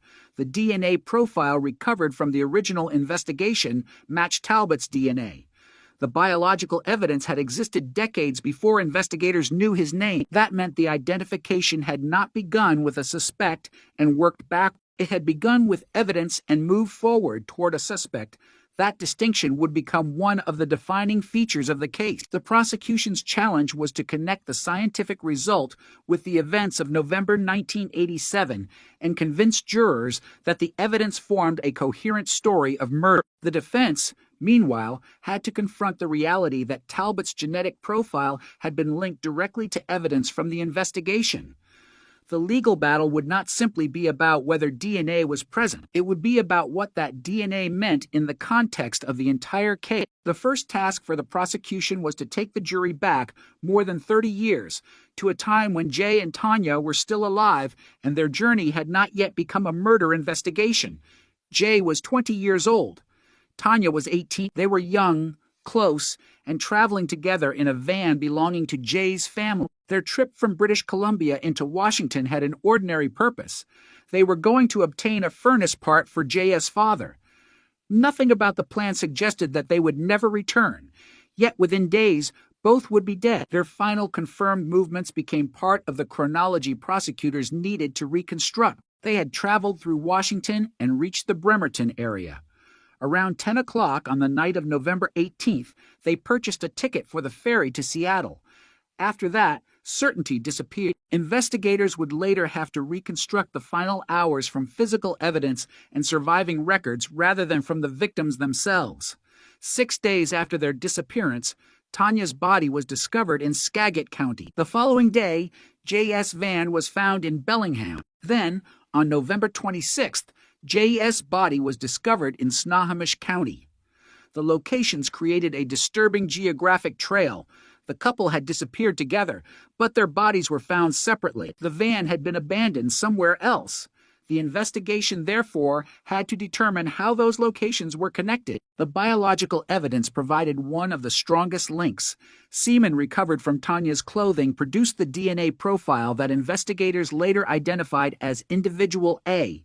The same profile was associated with evidence from Tanya's body. That evidence had been collected before anyone knew who Individual A was decades later. It matched Talbot. The prosecution could therefore tell the jury that the DNA was not merely a modern discovery, it was part of the original investigation. It had been sitting inside the case for 31 years. The question was why it had taken so long to identify its source. The answer was technology. In 1987, investigators did not have the modern tools necessary to identify the unknown DNA through genetic genealogy. Even after DNA profiling became available, a profile without a corresponding person in a database could remain unidentified indefinitely. Individual A was effectively a biological ghost. Investigators knew the DNA belonged to a man, but they did not know where he was. Traditional database searches could not provide the missing identity. Genetic genealogy changed that. Instead of searching for the exact individual, investigators searched for relative. Cease Moore and Parabon Nanolabs used the unknown profile to locate genetic connections through GEDmatch. The family tree eventually led to Talbot. Investigators then obtained his discarded coffee cup and compared his DNA with the old profile. The match transformed the genealogy investigation into direct forensic evidence. The prosecution now had a method for explaining the case from beginning to end. The original crime scene produced the DNA. The genealogy produced a family. The family tree produced Talbot. The discarded coffee cup produced the direct DNA match, and the historical evidence established that the biological profile was connected to the murder. But the courtroom would demand more than a scientific chain. Prosecutors also had to establish the circumstances of the killings. Evidence indicated that Tanya had been sexually assaulted. Jay had suffered fatal violence. The two victims had been separated and their bodies left in different locations. Investigators had recovered physical objects associated with the crime, including plastic zip ties and other items whose significance had been examined over the years. A bullet casing near Tanya's body was connected to ammunition found at a Bellingham tavern, although the firearm itself was never recovered. A surgical glove was also discovered under a porch. These pieces did not all lead directly to Talbot, but they helped reconstruct the violent circumstances surrounding the murders. The defense had its own tack. A case involving evidence more than 30 years old was inherently vulnerable to questions about memory, interpretation, and reconstruction. The defense could challenge the investigation's assumption. It could question how the evidence had been handled. It could examine the genealogy process and the way investigators had moved from distant relatives to Talbot. It could argue that the jury needed to distinguish between what the DNA proved and what prosecutors inferred from it. That distinction was crucial. DNA can establish a biological connection. It does not automatically provide a complete narrative of a murder. A jury must consider the circumstances surrounding the evidence. Where was it found? How did it get there? What other evidence supports the prosecution's theory? What alternative explanations exist? The trial, therefore, became a test not only of forensic science, but of the entire investigative chain. The prosecution needed to show that the pieces fit together. The defense needed to show whether reasonable doubt remained. For the families, the proceedings carried a different meaning. They had spent decades watching the case remain unresolved. They had seen investigators come and go. They had lived with the knowledge that whoever killed Jay and Tanya had never been publicly identified. Now there was finally a defendant, the name William Earl Talbot. I was no longer simply the conclusion of a genealogy investigation. It was attached to formal criminal charges. The courtroom offered something the families had not seen in 31 years. the possibility of legal accountability. But the case also forced everyone back into the details of the murder. The evidence had been preserved, but so had the memory of what had happened. Every photograph, every report, every piece of testimony brought the victims back into the center of the investigation. They were no longer simply names in an old, cold case. They were young people whose final journey was being reconstructed before a jury. And the deeper the trial went, the more remarkable the forensic timeline became. In 1987, investigators had an unidentified DNA profile. In 2018, genetic genealogy connected that profile to a family. A discarded coffee cup provided the direct match. More than 3 decades after the murders, prosecutors were now presenting the result to jurors. The technology had solved the identification problem, but the legal system still had to decide responsibility. This was the moment the entire investigation had been moving toward. The old evidence was no longer hidden inside an archive. It was being examined in public. Scientists could explain the DNA. Detectives could explain the investigation. Prosecutors could reconstruct the timeline. The defense could challenge the conclusions. And 12 people would eventually have to weigh everything they heard. The stakes were enormous because the case was about more than one suspect. It was about whether two murders that had haunted investigators since 1987 could finally receive a judicial conclusion. The courtroom was effectively reopening a door that had been closed for decades. Behind that door were the last days of Jay and Tanya, the abandoned van, the separate crime scenes, the biological evidence, and the unknown man whose DNA had remained unidentified for 31 years. Now that man had a name, he had been arrested, and he was sitting at the center of a trial that could finally answer the question that had haunted two families and an entire investigative team for generations. But the prosecution still had to prove its case beyond a reasonable doubt. The DNA had brought Talbot into the courtroom. The remaining evidence would determine whether he would leave it as a convicted murderer. And as jurors began hearing the story of what happened in Washington in 1987, one reality became impossible to escape. The cold case had finally reached the moment when science would have to meet justice. For the families of Jay Cook and Tanya Van Caylenborg, the courtroom represented something that had seemed impossible for most of their adult lives. The possibility that the man identified through DNA would finally be held legally responsible for. What happened in 1987? William Earl Talbot. I had been arrested in May 2018 after investigators used genetic genealogy to trace the unknown DNA profile to his family and then obtained a direct DNA sample from a discarded coffee cup. The laboratory confirmed the match. After 31 years, the biological evidence had finally acquired a name, but now the evidence had to survive a completely different test. It had to survive a trial. The prosecution had to take the jury back to a cold November night more than 3 decades earlier and reconstruct a journey that had begun with 2 young people leaving British Columbia and ended with both of them dead in Washington state. The facts were stark. Jay Cook and Tanya Van Caylenborg had crossed from Victoria to Port Angeles on November 18, 1987. They were traveling in Jay's family's bronze 1977 Ford Club wagon, planning to pick up a furnace part in Seattle and return to Canada the next day. Their last known location was the Bremerton area, where they purchased a ticket for the Seattle ferry at 10:16 that night. After that, the trail disappeared. They were reported missing. Then came the discoveries that transformed the missing persons investigation into a double homicide investigation. Tanya's body was found on November 24th in a wooded area off Parsons Creek Road in Skagit County. J.S. Van was found the following day, locked and abandoned in Bellingham. On November 26th, J.S.'s body was discovered near the Snoqualmie River in Snohomish County. 3 locations, 2 victims. One investigation that would eventually span generations of detectives. The prosecution's case was built around evidence that had been collected long before anyone knew Talbot's name.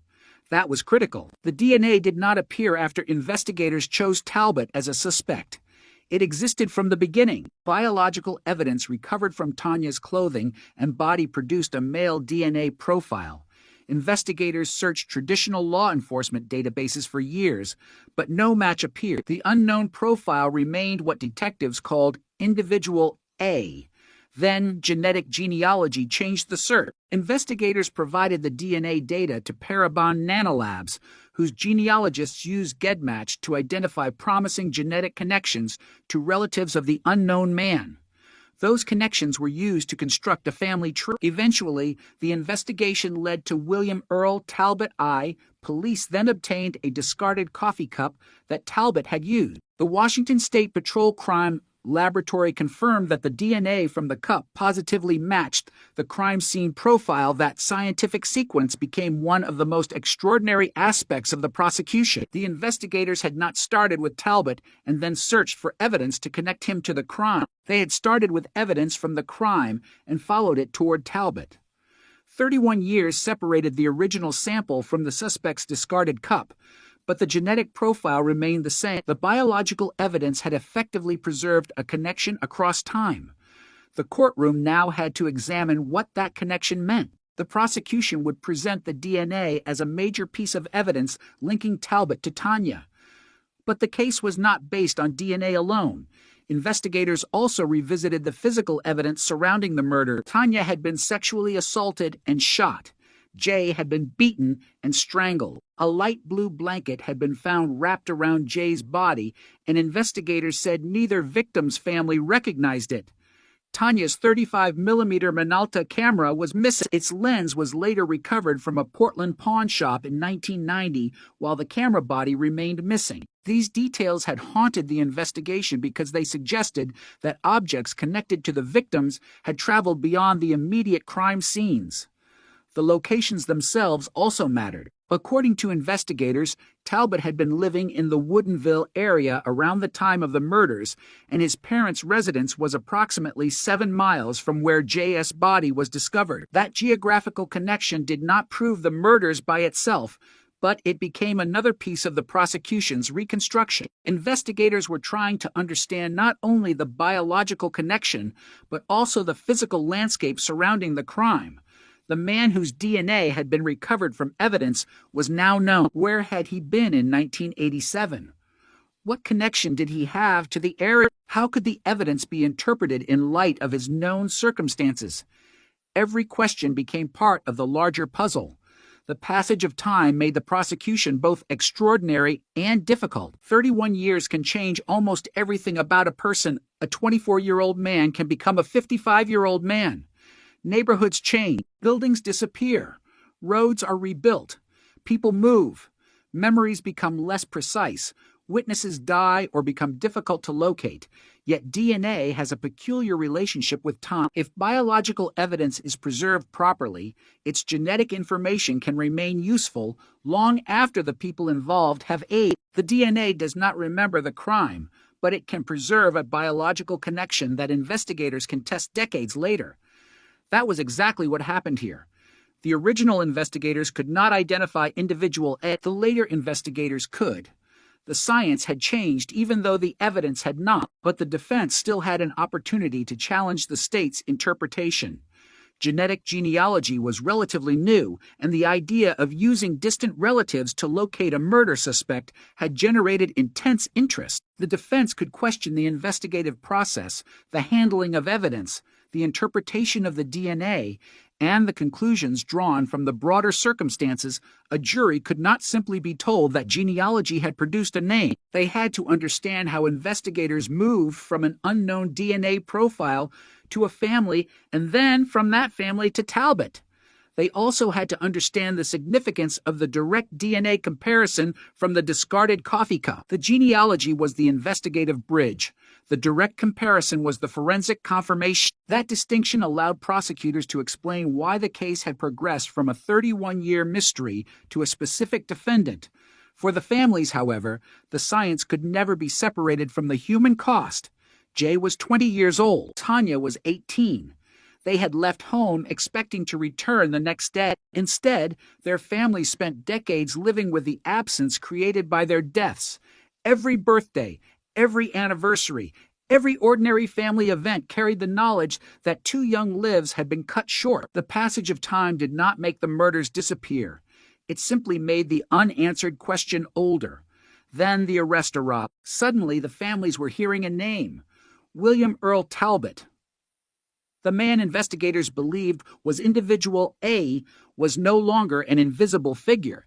He was sitting inside the legal system. The possibility of justice was no longer theoretical, but the trial also meant that the families had to hear the details of the murders again. A cold case can sometimes remain psychologically distant because it exists inside old files.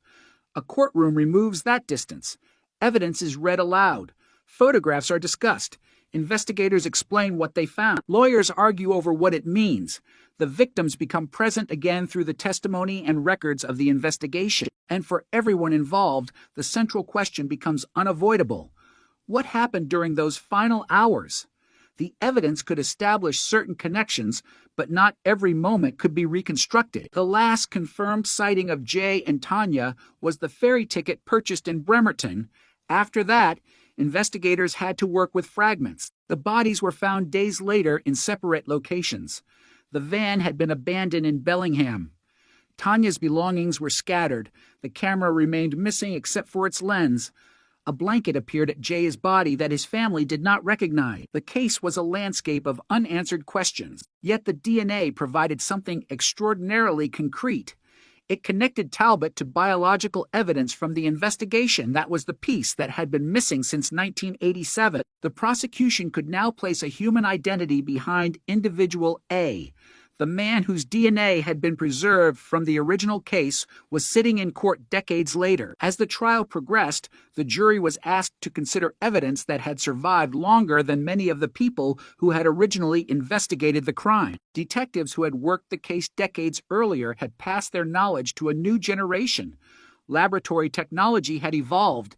Genealogy had become a forensic tool, and the evidence had traveled through all of it. The story was no longer simply about an unsolved murder. It had become a test of whether modern science could bring a decades-old investigation to a legal conclusion. That was the promise of genetic genealogy. It could open doors that traditional databases could not, but once the door opened, investigators still had to walk through it. They had to collect evidence. They had to identify the suspect. They had to establish the facts. They had to present the case in court. And ultimately, a jury had to decide whether the prosecution had proven its allegations beyond a reasonable doubt. The case of Jay Cook and Tanya Van Cuylenborg had survived because the evidence had survived. Now it would be judged under the highest standard of the criminal justice system. 31 years after two young people disappeared during what should have been an ordinary trip, their story was finally being heard in a courtroom. The old DNA profile had found its owner. The genealogy had found the family. The discarded coffee cup had provided the direct match. The arrest had brought the suspect before a judge. And now, every piece of evidence had to answer one final question. Was this the man responsible for the deaths of Jay and Tanya? The answer would soon belong to the jury. The courtroom had heard the evidence. It had heard the story of two young Canadians who left home in November 1987 and never returned. It had heard how their bodies were discovered days apart, how an unidentified male DNA profile survived inside the evidence for more than 3 decades, and how investigators eventually followed that genetic trail through a family tree until it led to William Earl Talbot. The question was no longer whether the case could be solved. It was whether the evidence was strong enough to establish guilt beyond a reasonable doubt. The jury had to look backward across 31 years and decide whether the man sitting before them was responsible for the deaths of Jay Cook and Tanya Van Cuylenborg. It was an extraordinary task. The witnesses were speaking about events that had happened before some of them had even entered adulthood. The investigators had to explain decisions made decades earlier. Scientists had to explain DNA. Genealogists had to explain how distant relatives had helped identify a suspect. And prosecutors had to transform all of those complicated pieces into one coherent story. The central scientific evidence remained the same. DNA recovered during the original investigation matched Talbot. The genetic genealogy process had pointed investigators toward his family, and a discarded coffee cup had provided a direct comparison. The Washington State Patrol Crime Laboratory confirmed the match.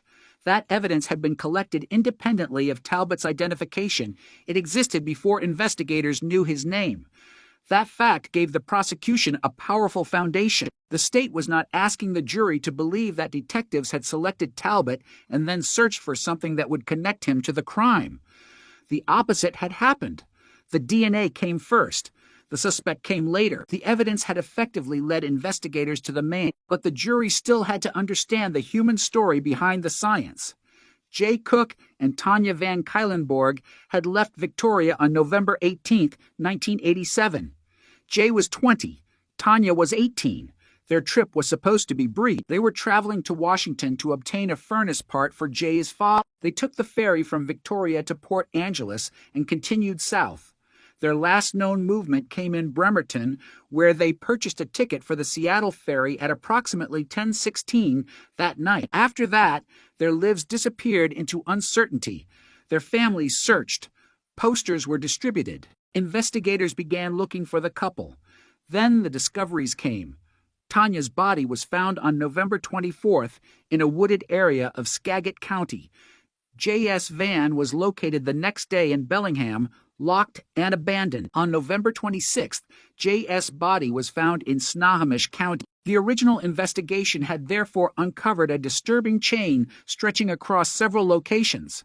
The victims had disappeared together, but they were found separately. The van had been abandoned somewhere else. Their belongings were not all recovered.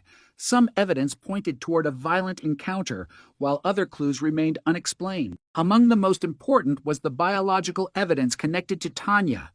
The male DNA profile recovered from that evidence became the genetic signature known as Individual A. For decades, that was all investigators had. The name was not a person's name. It was a placeholder for an unknown man, and that unknown man seemed destined to remain unidentified. Traditional DNA databases produced no match. There was no obvious suspect whose profile corresponded to the biological evidence. The case became a textbook example of a cold case trapped by the limitations of its era. Then science changed the rule. Genetic genealogy allowed investigators to search for relatives instead of searching only for the suspect himself. The unknown profile was uploaded to GEDmatch. Distant genetic connections emerged. Cease Moore began constructing family trees. The investigation moved backward through generations, following biological relationships until it eventually reached the Talbot family. That family tree became the bridge between an anonymous DNA profile and a living man. Detectives then conducted surveillance and obtained Talbot's discarded coffee cup. The DNA comparison provided the direct link. In May 2018, Talbot was arrested in Seattle. He was 55 years old. The man investigators had spent 31 years searching for was finally in custody, but his arrest did not automatically answer the larger questions. It did not reveal every detail of the murder. It did not explain the missing camera body. It did not explain the blanket found around Jay's body. It did not reveal exactly how Jay and Tanya had been separated. The prosecution had to build a case from the evidence that remained. The state's theory was that Talbot sexually assaulted Tanya and then killed her, and that Jay was also killed. The evidence presented at trial included the DNA connection as well as the physical circumstances surrounding the deaths. Prosecutors argued that the biological evidence was not an isolated coincidence. It was connected to a broader pattern of evidence from the original investigation. The defense challenged the state's case. The jury had to consider whether the prosecution had established Talbot's responsibility beyond a reasonable doubt. The process was particularly significant because the case represented a new era of forensic investigation. Genetic genealogy had been used to identify a suspect in a murder investigation, but now that identification was being tested inside a courtroom, the question was no longer whether the technique could generate a lead. It had already done that. The question was whether the entire chain of investigation could withstand legal scrutiny. And then came the moment the families had waited more than 3 decades to see. In 2019, a Snohomish County jury found William Earl Talbot guilty of 2 counts of aggravated first-degree murder for the deaths of Jay Cook and Tanya Van Cuylenborg. The verdict represented a dramatic transformation of the case. For 31 years, the murders had existed without a defendant. Now there was a conviction. The first jury conviction in the world resulting from forensic genetic genealogy had been reached in a case that began with 2 young people taking an ordinary trip across the border. The verdict carried an enormous emotional weight. Jay and Tanya had been 18 and 20 when they died. Their families had spent decades living with the absence of answers. Now, after more than 30 years, a jury had formally determined that Talbot was guilty of their murder. The cold case had become a conviction, but even then, the story was not finished. The court imposed the only possible sentence under Washington law for the aggravated first-degree murder convictions: life in prison without the possibility of parole. In July 2019, Judge Linda Crease sentenced Talbot to life without parole. For investigators, the sentence represented the culmination of a search that had crossed generations. Detectives who had worked the case in the 1980s could never have known that a future team would use genetic genealogy to identify their unknown suspect. The original evidence had survived long enough for technology to catch up with it. The case demonstrated something that had once seemed almost impossible. A murderer could leave behind a genetic signature in 1987, evade identification for 30 years, and still be found because relatives somewhere in the world had voluntarily contributed their DNA to a genealogy database. The killer did not have to submit his own DNA. He did not have to appear in a criminal database. He did not have to confess. His family tree could be enough to begin the search. That was the revolutionary part of the Cook and Van Cuylenborg investigation. The DNA did not simply identify a person, it identified a network. The network pointed investigators toward a family. The family led them to Talbot. The direct DNA comparison then confirmed that the unknown profile belonged to him, but the conviction also demonstrated the importance of traditional investigative work. Genetic genealogy did not magically solve the case by itself. Investigators had to preserve the original evidence. Scientists had to develop and interpret the DNA profile. Genealogists had to construct the family tree. Detectives had to locate the suspect and obtain a direct sample. Prosecutors had to present the evidence. Jurors had to evaluate it. The final result was therefore not the product of one technology. It was the product of an investigative chain that stretched across decades. And for the families, perhaps the most important change was that the word unknown no longer stood between them and the case. There was now a name. There was now a conviction. There was now a sentence. The man investigators believed responsible had been held accountable by a jury. Yet even a conviction could not erase the reality of what had happened. Jay and Tanya were still gone. Their families could not reclaim the years lost without them. The verdict could establish responsibility, but it could not restore to young Liv. And there were still details that would remain forever uncertain. Exactly what happened during the final hours of the couple's journey could never be reconstructed perfectly. Some objects disappeared. Some memories were lost. Some questions had no surviving witness who could answer them. The courtroom could establish guilt, but it could not travel backward in time and recreate every moment. Then, unexpectedly, another chapter opened. Talbot appealed his conviction. The legal process continued long after the jury had delivered its verdict. In 2021, the Washington Court of Appeals reversed the convictions because of an issue involving a juror who should have been dismissed for cause. The decision did not declare Talbot innocent. It did not erase the DNA evidence. Instead, it determined that a constitutional error in jury selection required the convictions to be reversed. The case moved upward through the Washington court system. In 2022, the Washington Supreme Court addressed the juror issue and remanded the case for further consideration. The legal battle was no longer simply about the evidence from 1987. It was now about whether the original conviction had been obtained through a constitutionally valid process. That development created a stunning twist in a case that had already survived 31 years of uncertainty. The murder investigation had been solved. A jury had convicted Talbot. He had received life without parole, and yet the legal story was still unfolding. The case that began with a missing young couple had become a landmark forensic investigation and then a complicated appellate battle. Through all of it, the DNA remained at the center. The evidence that had waited silently for 30 years had not disappeared. It remained the foundation of the identification. The question now was how the courts would ultimately treat the conviction. And as the legal fight continued, one truth remained impossible to ignore. Jay Cook and Tanya Van Kalenborg had once been two young people taking a routine trip. Their disappearance had become one of the Pacific Northwest's most haunting cold cases. Their killer had remained unidentified for more than 3 decades. Then a genetic trail led investigators to a name, and a DNA match transformed that name into a defendant. A jury delivered a guilty verdict. A sentence followed, but the case had entered another uncertain chapter. The investigation had finally answered one question, but the justice system was now being forced to answer another. Could a conviction born from the most remarkable forensic breakthrough of its generation survive the scrutiny of the appellate court? The verdict had been delivered. William Earl Talbot. I had been found guilty of murdering Tanya Van Kalenborg and Jay Cook, and the sentence that followed was life in prison without the possibility of parole. After 31 years of uncertainty, it appeared that the long nightmare had finally reached its final page. But cold cases have a way of refusing to end quietly. Even after the jury spoke, the legal battle continued.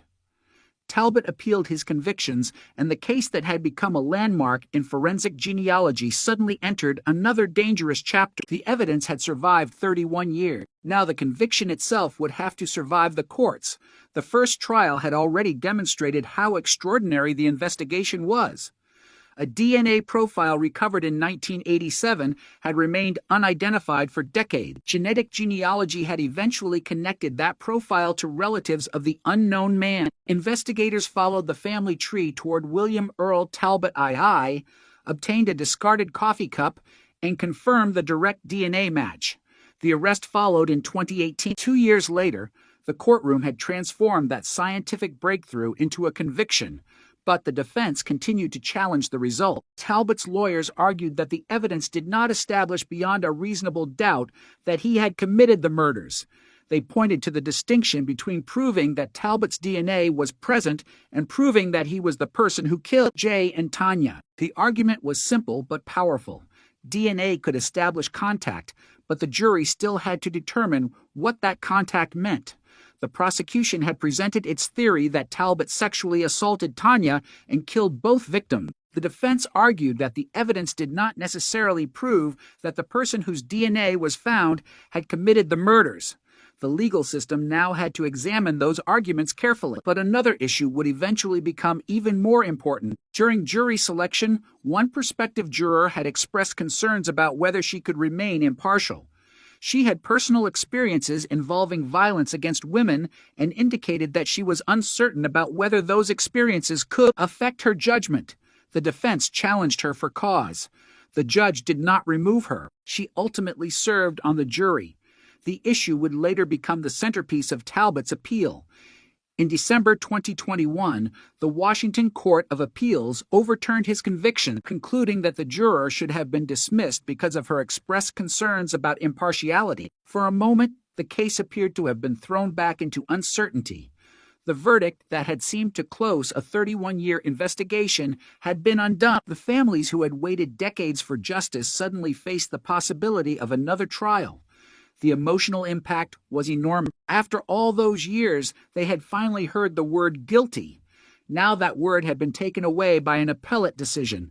But the story did not end there. Washington prosecutors challenged the appellate ruling, taking the issue to the state's highest court. The question before the Washington Supreme Court was not whether the murders had happened. They had. It was not whether Talbot's DNA had been linked to the evidence. That connection remained central to the case. The question was whether the alleged juror bias required the conviction to be thrown out. The Supreme Court examined the circumstances surrounding jury selection and the choices made by the defense. The court ultimately reached a different conclusion from the lower appellate court.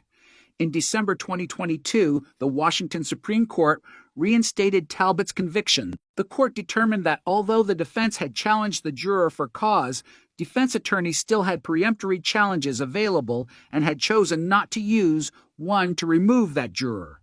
The conviction therefore stood. The legal earthquake had passed. The guilty verdict returned.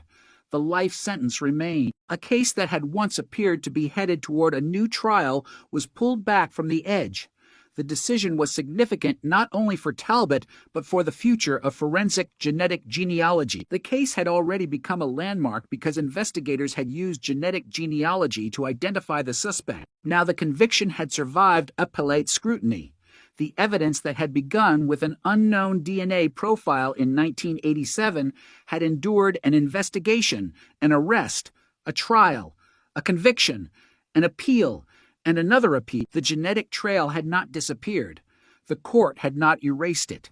The conviction remained intact. Yet the appellate proceedings revealed something important about the difference between solving a crime and securing a conviction. Investigators had solved the identity question in 2018. The jury had resolved the guilt question in 2019, but the courts had to determine whether the trial itself had been legally fair. Every stage required a different standard. A cold case can be solved scientifically and still become complicated legally. Evidence can be strong while procedural questions remain. A jury can deliver a verdict while an appellate court examines whether the process leading to that verdict was constitutional. The Talbot case demonstrated all of those tensions at once, and underneath the legal arguments remained the same to victims. Jay Cook and Tanya Van Cuylenborg had been 18 and 20 years old. Their families had spent decades waiting for someone to be held accountable. The conviction represented more than a legal document. It was the formal recognition that their deaths were not an unsolved mystery anymore. Someone had been identified. Someone had been tried. Someone had been convicted. The case had moved from uncertainty to accountability, but the years could never be restored. Tanya's family could not erase the decades without her. Jay's family could not return to the night before he left home. The verdict could not change the fact that 2 young lives had ended during what should have been a simple trip. What it could do was establish a legal conclusion about responsibility, and after the Supreme Court reinstated the convictions, that conclusion remained. Talbot remained in custody, serving life without parole. The case had survived its most dangerous legal challenge. The evidence that had once been invisible to investigators had now become the foundation of a conviction that had survived appellate review. But there was another remarkable layer to the story. During the original trial, investigators were still discovering the power of the evidence collected decades earlier. One of the most striking examples involved DNA recovered from a mixture associated with a zip tie found in the vein. At the time of the trial, forensic scientists had been able to examine the complex mixture more effectively using newer software. The analysis indicated that Talbot could be included as a possible contributor. The result was not initially presented to the jury because of the timing of the discovery and concerns about delaying the proceeding. The existence of additional forensic evidence illustrated something investigators had already learned. The case had been limited not by the absence of evidence, but by the ability of technology to interpret it. The evidence had been sitting there. The science had to catch up. That theme had defined the entire investigation. In 1987, detectives had collected biological evidence but could not identify its source. Decades later, genetic genealogy created a family tree. A discarded coffee cup provided a direct match. Then newer forensic software offered additional possibilities for analyzing complicated DNA mixtures. Every technological advance revealed another layer of information hidden inside the original evidence. It was almost as though the crime scene had been speaking all along, but investigators had been missing the language. The case therefore became a warning against assuming that an old investigation is finished simply because traditional methods have failed. A cold case can be dormant without being dead. Evidence can remain useful long after the original investigators have retired. Scientific methods can change. Databases can grow.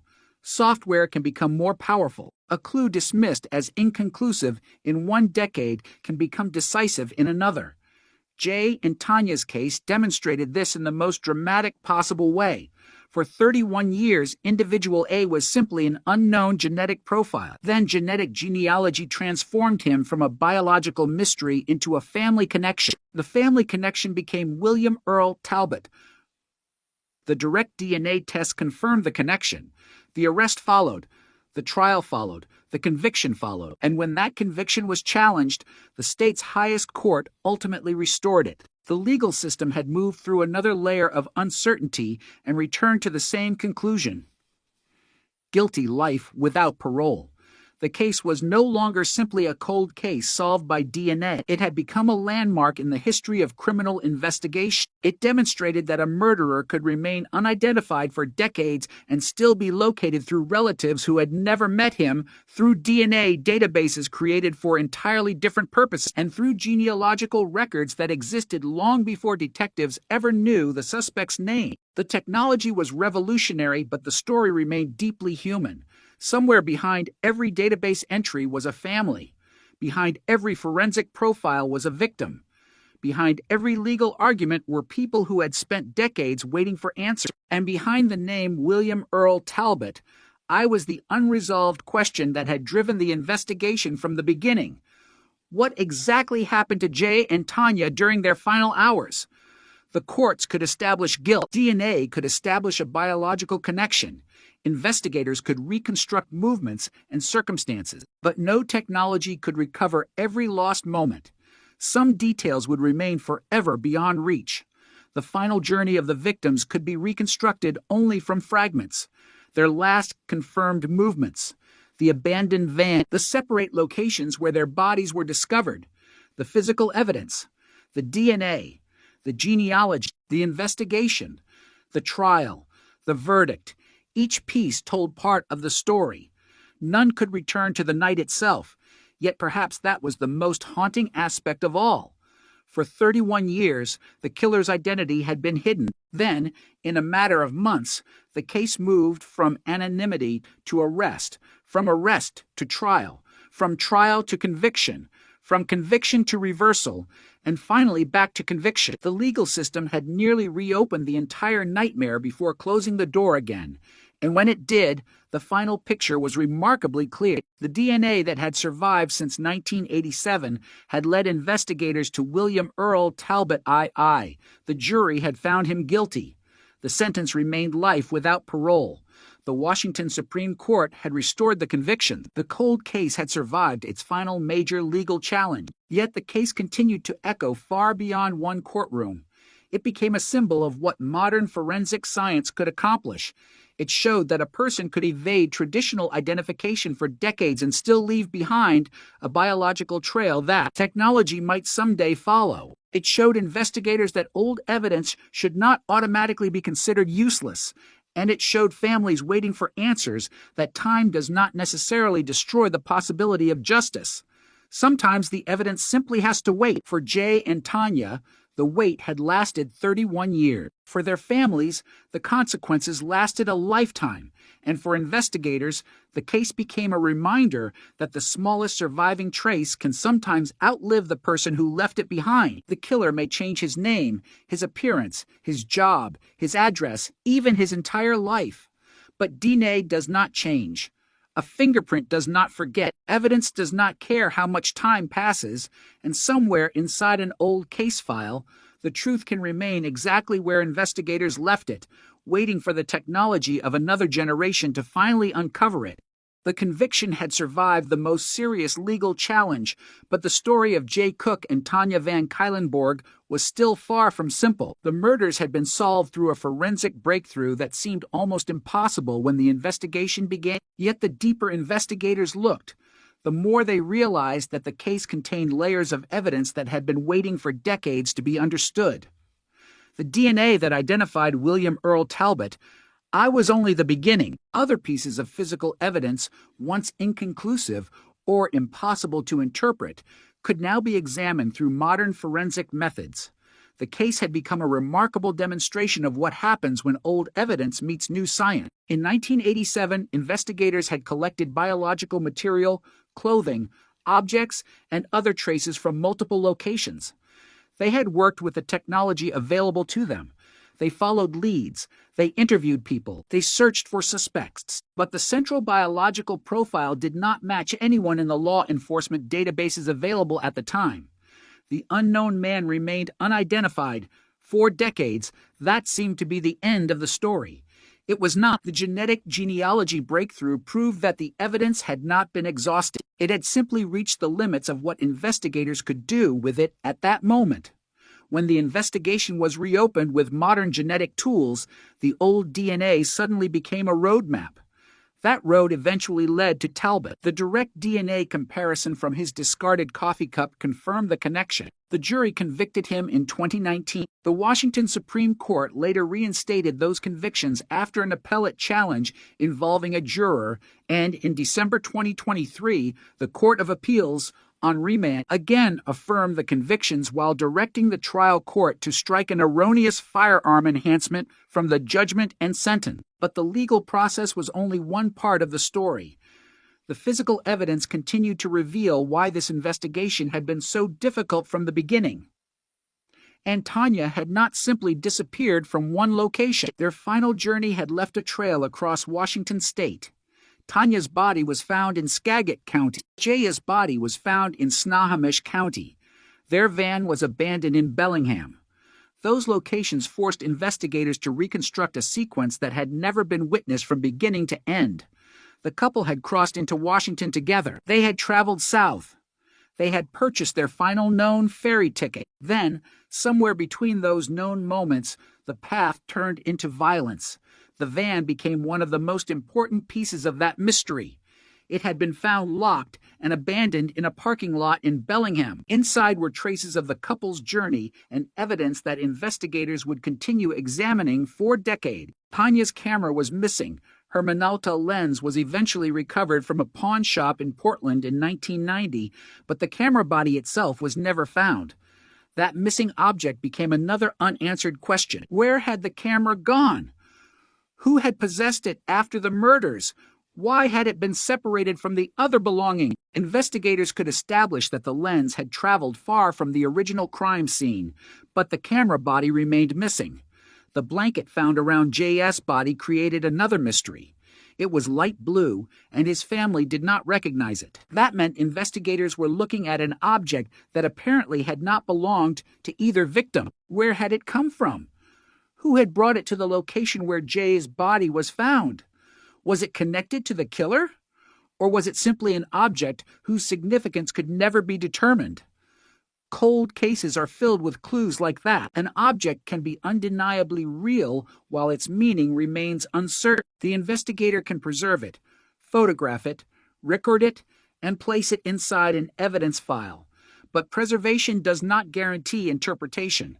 Sometimes the clue waits for another generation to ask a different question. That principle had already transformed the DNA investigation. It could potentially transform other evidence as well. One of the most important developments came from modern DNA analysis of complex evidence associated with the case. Investigators examined a DNA mixture associated with a zip tie found in the van. Advances in forensic software allowed scientists to analyze mixtures that would have been extremely difficult to interpret using older methods. The new analysis indicated that Talbot could be included as a possible contributor. The significance of that evidence was not that it suddenly created the case. Talbot had already been identified through the original biological evidence and genetic genealogy. Instead, it represented another example of technology revealing information that earlier investigators could not fully extract. The case was becoming a layered forensic record. One layer had been created in 1987. Another had been revealed through genetic genealogy in 2018. Another could be examined through modern interpretation of complex DNA mixtures. The evidence was accumulating not because investigators were creating new facts, but because science was becoming capable of reading old ones. That distinction is crucial. The murders themselves had not changed. The evidence had not been rewritten. What changed was the ability to understand it.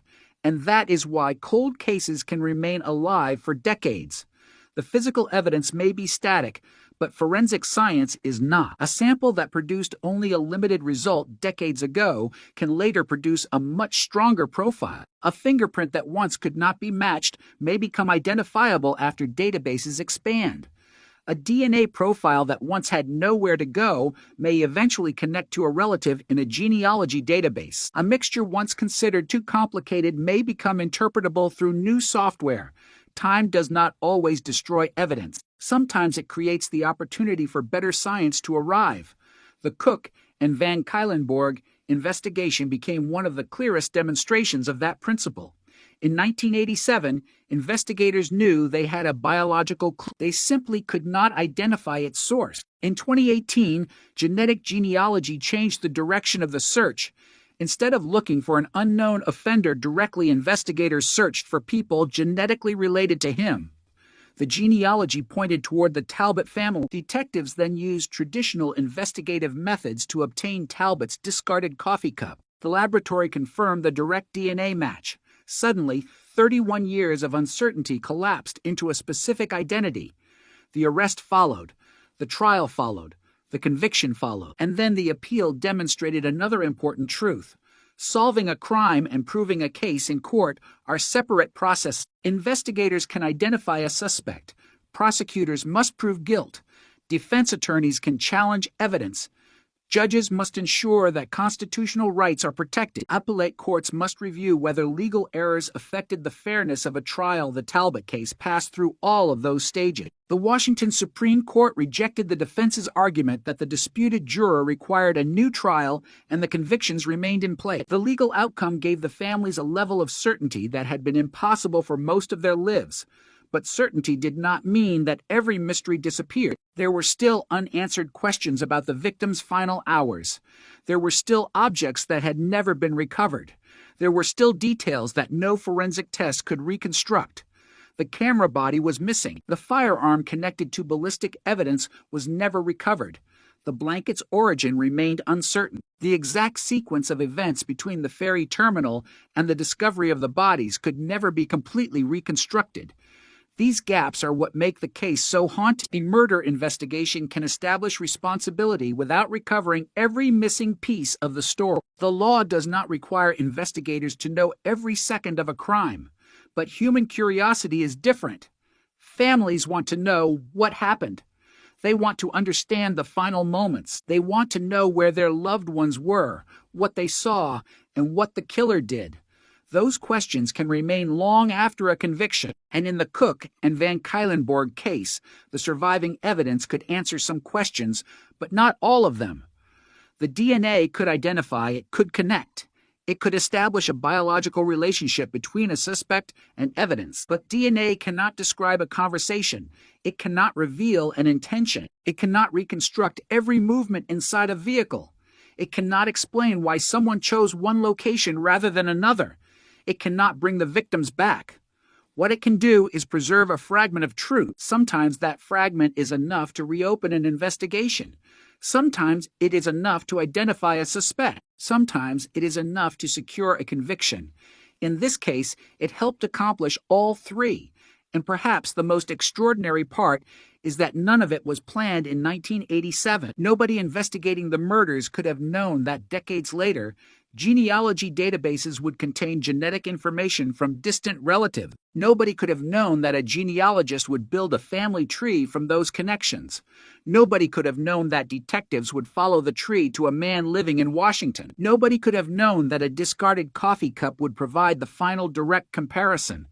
The investigators were simply preserving evidence. The future supplied the technology. That is, the hidden architecture of many cold cases. The original investigators do not necessarily solve the case. They preserve the possibility of solving it. Their photographs, reports, samples, fingerprints, clothing, objects, and records become a bridge to another generation. Decades later, someone opens the file and asks a question the original investigators could not ask. Suddenly, the old evidence becomes new again. For Jay and Tanya, that process took more than 30 years. Their families endured the uncertainty through changing decades. Their names remained connected to an investigation that seemed to have no ending. Then one day, the unknown DNA profile had a family. The family had a branch. The branch had a name. The name had a DNA sample. And the DNA sample matched. It was not magic. It was persistence. It was science. It was investigators refusing to accept that an old case had to remain unsolved simply because the first generation of technology had failed. The final irony was that the killer's most important mistake may have been something he could never control. Biology. A tiny biological trace had survived. It remained inside evidence collected more than 3 decades earlier. It did not announce its owner's identity. It simply waited. And while the world changed around it, that genetic signature remained stable. 31 years passed, the victims remained gone. The families grew older. Investigators changed. Technology transformed, but the DNA remained. Then, eventually, someone learned how to listen to it. And when investigators finally did, the silence that had surrounded the case for decades began to disappear. The mystery was no longer a blank space. It was a chain of evidence leading toward one man. The conviction ultimately survived its appellate challenge. The forensic breakthrough remained intact, and the case entered history as one of the defining examples of genetic genealogy transforming a decades-old murder investigation. Yet beneath the scientific achievement was a much simpler truth. Jay Cook and Tanya Van Cuylenborg were not just names in a landmark forensic case. They were two young people who expected to return home. They never did. For 31 years, the question of who had taken them remained unanswered. The answer eventually emerged from something microscopic, invisible, and extraordinarily persistent. Their killer could disappear into the passage of time. His DNA could not. The case of Jay Cook and Tanya Van Cuylenborg had already become extraordinary long before investigators discovered the name William Earl Talbot I. It was extraordinary because of the length of time involved, because of the age of the victims, because of the distance between the locations where their bodies were found, and because of the unanswered questions that remained after every conventional investigative avenue appeared to fail. But once genetic genealogy entered the investigation, the case became something much larger than a single murder investigation. It became a demonstration of how the future of forensic science could reach backward into the past and uncover an identity that had remained hidden for more than 3 decades. In 1987, investigators had a biological clue, but no name. 31 years later, they had both. The transformation was almost impossible to imagine when Jay and Tanya first disappeared. At that time, DNA testing was still in its early stages. Investigators could collect biological material, but the technology available to them could not produce the kind of investigative power that modern genetic genealogy would eventually provide. A crime scene could contain the truth, yet investigators might have no practical way to reach it. That was the problem facing detectives in the Cook and Van Cuylenborg case. The evidence existed. The identity did not. For years, investigators searched traditional databases for a match. Nothing happened. The unknown male profile remained exactly that, unknown. No name, no photograph, no address, no criminal record connected to the DNA, just a genetic signature attached to one of the most disturbing cold cases in Washington state. Then the investigation entered a new era. Genetic genealogy changed the question. Instead of asking, whose DNA is this? Investigators could ask, who is genetically related to the person whose DNA this is? That was a fundamentally different approach. The search no longer depended on the offender having previously entered a law enforcement database. It depended on relatives. If the unknown man had never been arrested, never submitted DNA to police, and never appeared in a criminal database, investigators could still potentially find him through his family tree. That possibility transformed the investigation. The unknown profile was uploaded to GEDmatch, a genealogy database that allowed investigators to search for genetic relationships.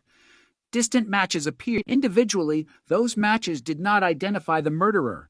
They were pieces of a much larger puzzle, but genealogists could combine those genetic connections with traditional genealogical records, constructing family trees that extended backward through generations and then forward toward living descendants. Cease Moore and investigators with Parabon Nanolabs worked through that process. They followed the genetic relationships, examined family connections, and gradually narrowed the possibilities.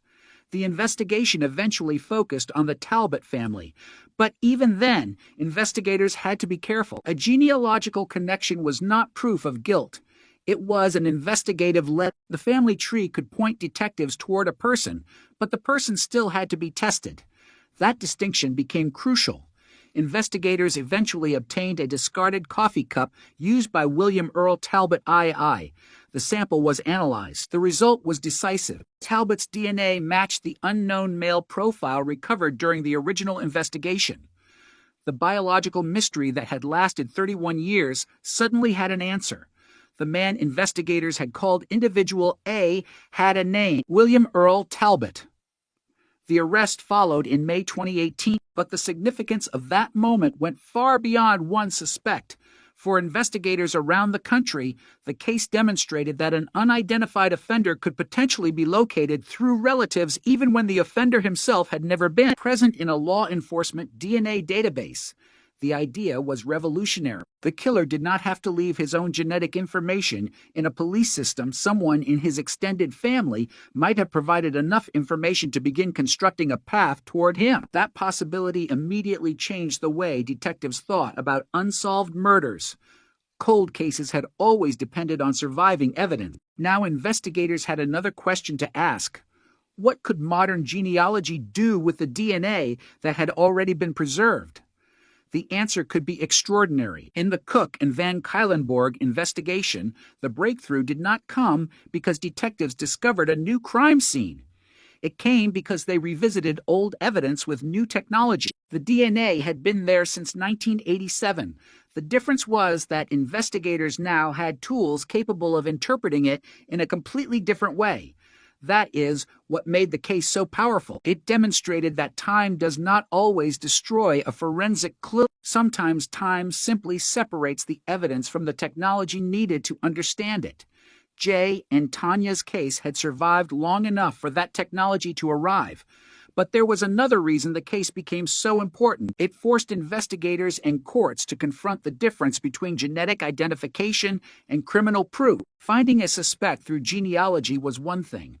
Proving that suspect responsible for murder was another. Prosecutors had to present the DNA evidence alongside the circumstances of the killings and the other physical evidence collected during the original investigation. The jury ultimately convicted Talbot of the murder. The verdict demonstrated that genetic genealogy could move beyond investigative leads and become part of a criminal prosecution.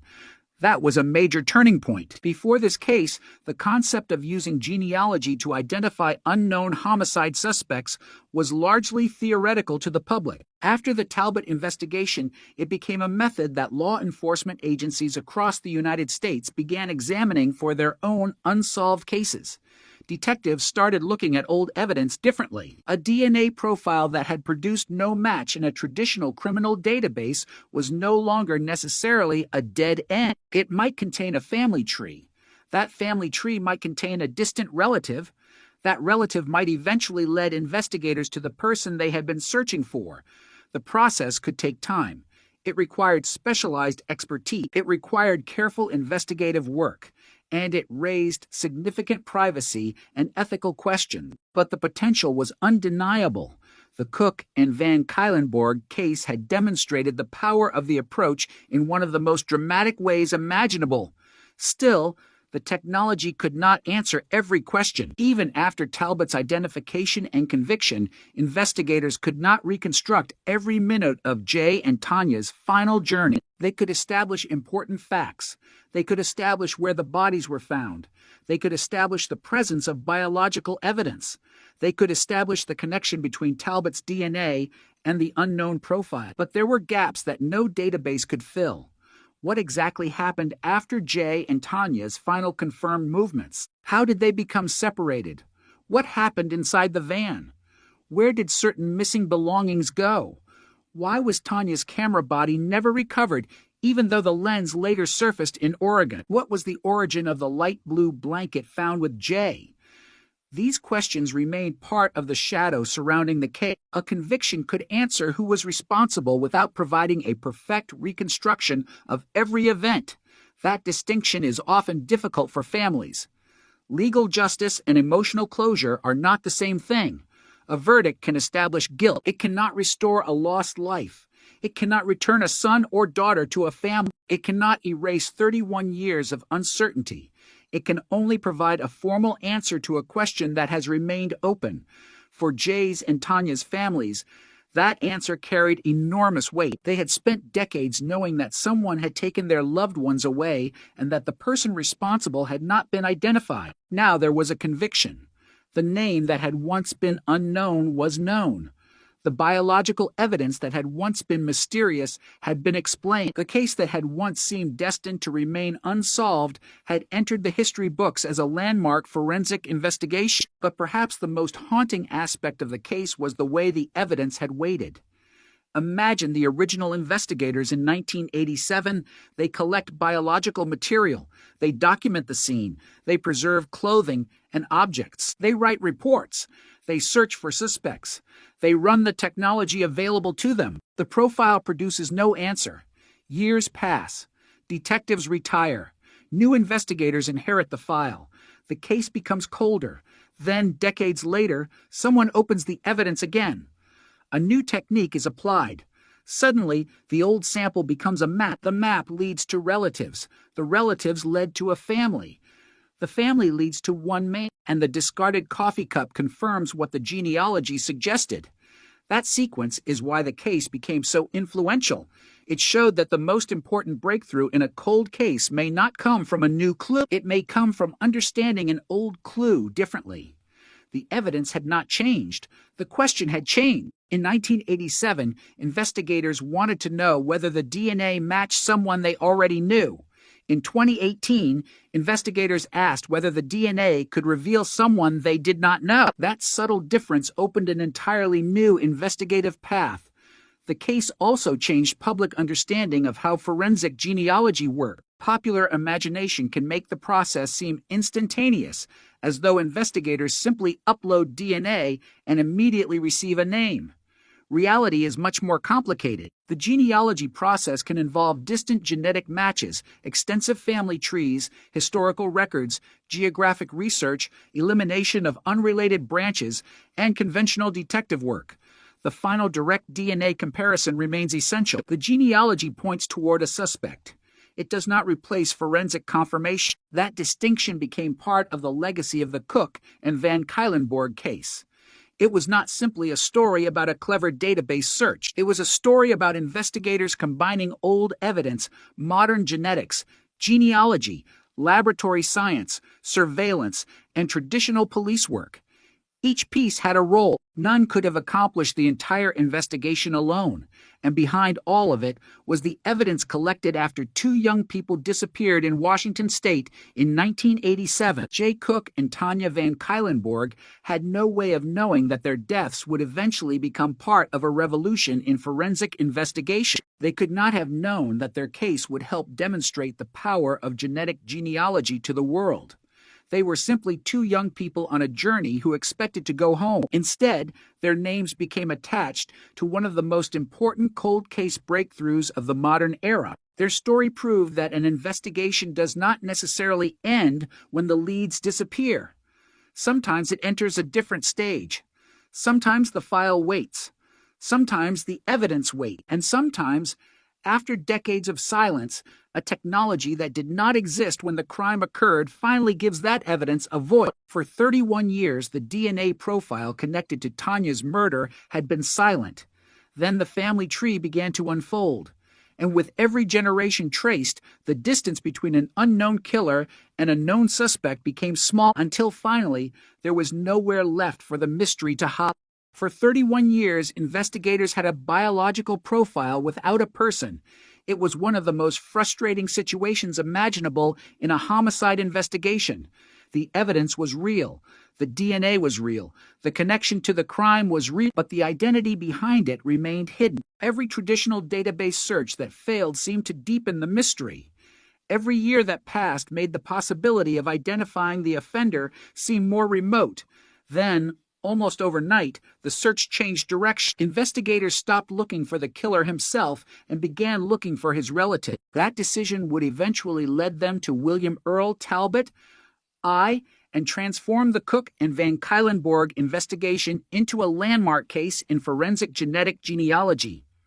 The concept sounds simple when reduced to a sentence. In reality, it required a complicated chain of genetic analysis, genealogical research, investigative reasoning, and verification. The unknown DNA profile from 1987 did not simply produce a name. It produced clues about a family. Those clues had to be interpreted. The people who appeared in the genetic matches were not necessarily suspects. They could be distant relatives who had absolutely no connection to the murders. Their importance came from the family relationships they revealed. Each connection was another branch on a tree. Investigators and genealogists had to determine which branches were relevant and which led nowhere. The process required patience. A single genetic connection could point toward dozens or even hundreds of people. Researchers had to examine birth records, marriage records, obituaries, family histories, geographic locations, and relationships between generations. They had to determine how distant relatives connected to one another and how those connections could eventually lead to a living descendant who might share the unknown offender's DNA. The investigation was effectively moving backward through history to move forward toward a suspect. That was the strange logic of genetic genealogy. Instead of asking who the unknown man was directly, investigators asked who his ancestors might have been. From there, they traced descendants. The path eventually narrowed. A family line began to stand out. The Talbot family entered the picture. But investigators still had to be cautious. Genetic genealogy was a lead-generating tool. It could not substitute for direct forensic evidence. The fact that someone belonged to a family connected to the unknown DNA profile did not make that person a murderer. Investigators needed a direct comparison. That is why the discarded coffee cup became so important. Detectives identified William Earl Talbot I and obtained the cup he had used.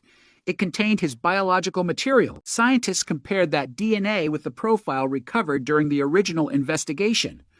The result was a direct match. The family tree had done its job. It had pointed investigators toward a person. Traditional forensic testing then confirmed that the person was the source of the unknown DNA profile. The mystery that had lasted 31 years had finally acquired a name. The significance of the breakthrough was enormous because it demonstrated the difference between an investigative lead and forensic confirmation. The genealogy had not convicted Talbot. It had not proved that he committed murder. It had given detectives a direction.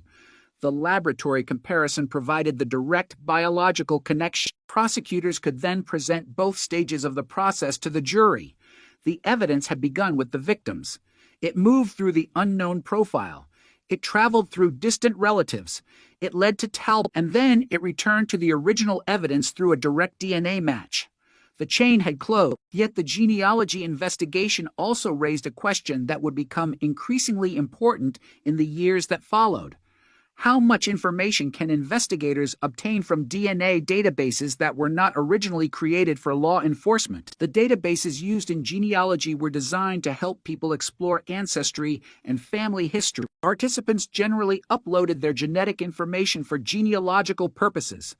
The discovery that those same databases could help identify suspects in decades-old crimes created a new debate about privacy, consent, and the boundaries of forensic investigation. The Cook and Van Cuylenborg case became one of the earliest and most visible examples of that debate. The same technology that gave to families an answer also demonstrated how genetic information could connect people who had never volunteered to participate in a criminal investigation themselves. That tension would become one of the defining issues surrounding forensic genetic genealogy. But in the courtroom, the focus remained on Jay and Tanya. Their deaths had created the biological evidence that started the entire process. Without that evidence, there would have been no genetic profile to search. Without the profile, there would have been no genealogy. Without the genealogy, investigators might never have identified Talbot. The chain stretched from the crime scene in 1987 all the way to a database more than 30 years later. It was a chain created by chance, biology, preservation, and technology, and it began with two victims whose final journey had been ordinary until it suddenly was not. Jay and Tanya had been traveling together in Washington when their lives were interrupted by violence. Their bodies were discovered in different locations. Their van was abandoned. Their belongings were scattered. Their families were left with questions. Investigators spent years trying to answer them, but the unknown DNA profile remained the most powerful unresolved clue. It was almost as though the killer had left behind a signature without realizing it. The signature did not have a name, but it was unique enough to survive. The passage of time could not make it disappear. That is one of the most important principles of DNA evidence. Human memory fades. Physical objects deteriorate. Buildings change. Roads are rebuilt. Witnesses move away. But a properly preserved biological sample can remain useful for decades. In the Cook and Van Cuylenborg case, that biological evidence became the bridge between two eras of investigation. The first era began in 1987. Detectives worked with the tools available at the time. The second began more than 3 decades later. Investigators were able to use genetic genealogy and modern DNA technology. Between those two eras was an enormous gap, yet the evidence connected them perfectly. The first investigators did not know who they were preserving evidence for.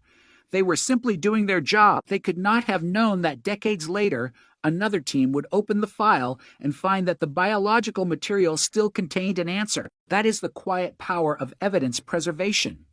Investigators sometimes work without knowing whether a clue will ever become useful. They preserve it because the possibility exists, and sometimes that possibility survives longer than anyone expects.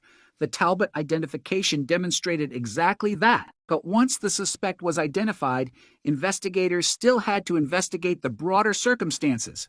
They could not simply stop after the DNA match. They reviewed the old case files. They examined the locations. They revisited the physical evidence. They looked at the timeline. They compared the DNA evidence with other facts known about the murders. The goal was to determine whether the identification fit the overall investigation. The more they examined, the more the pieces formed a coherent picture. Talbot had been living in the region at the time of the murder. His DNA matched the biological evidence associated with Tanya. His connection to the case was not based on genealogy alone. It was supported by direct laboratory testing. The case, therefore, moved rapidly from identification to prosecution. In May 2018, Talbot was arrested. The public learned that the 31-year mystery had finally been cracked. News coverage described the investigation as a breakthrough in forensic genealogy. Researchers, police agencies, prosecutors, and journalists began examining what had happened. The case became an example of how technology could revive investigations that had seemed impossible to solve. But for the families, the scientific significance was secondary. They wanted the person responsible identified. They wanted the legal system to acknowledge what had happened. They wanted the uncertainty to end. The arrest was therefore a moment of enormous emotional significance, but it was not the same as closure. An arrest is an accusation. A conviction requires proof. The trial would have to establish whether the evidence justified a guilty verdict. The jury would hear how the unknown DNA profile had been recovered. They would hear how genetic genealogy had led investigators to the Talbot family. They would hear about the discarded coffee cup. They would hear about the direct DNA match. They would hear about the circumstances surrounding the murder, and then they would have to decide. The prosecution argued that the evidence connected Talbot to Tanya and to the murders. The defense challenged the interpretation of the evidence and the conclusions drawn from it. The jury ultimately found Talbot guilty. That verdict transformed the case from a forensic breakthrough into a legal judgment. The unknown man was no longer merely identified. He had been convicted. The case became one of the most significant examples of genetic genealogy leading to a murder conviction. Yet the significance extended beyond the courtroom. Police agencies across the country began looking at old cases differently. They began asking whether unidentified DNA profiles from decades-old investigations could be used for genealogical research. Some departments established partnerships with forensic laboratories and genealogy specialists. Some created dedicated cold case programs. Some reopened cases that had been dormant for years. The Cook and Van Cuylenborg investigation had shown what might be possible. A cold case did not necessarily require a new witness. It might require a new way of looking at evidence that had already been collected. That was the revolutionary idea. The future could solve the past, and the future had already arrived. But the same development that inspired investigators also created concerns.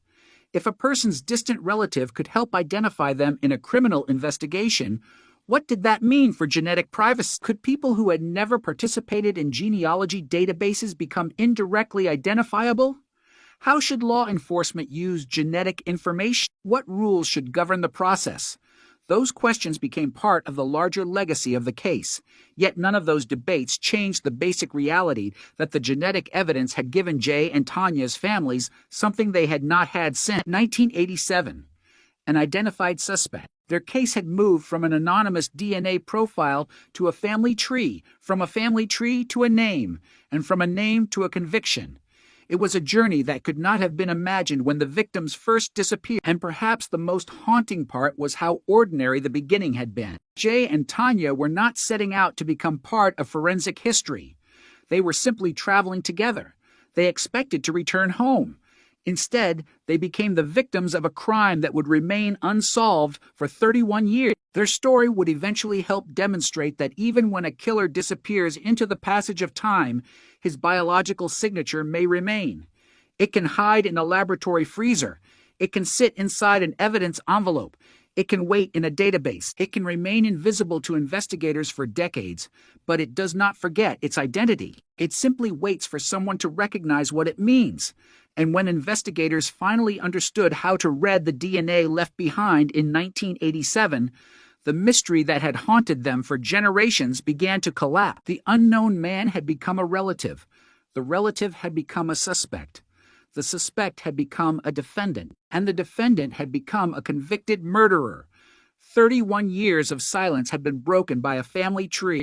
The most remarkable thing about the Cook and Van Cuylenborg investigation was not simply that investigators eventually identified William Earl Talbot. It was that the evidence had remained capable of telling a story for more than 3 decades. In a case where memories had faded, witnesses had aged, locations had changed,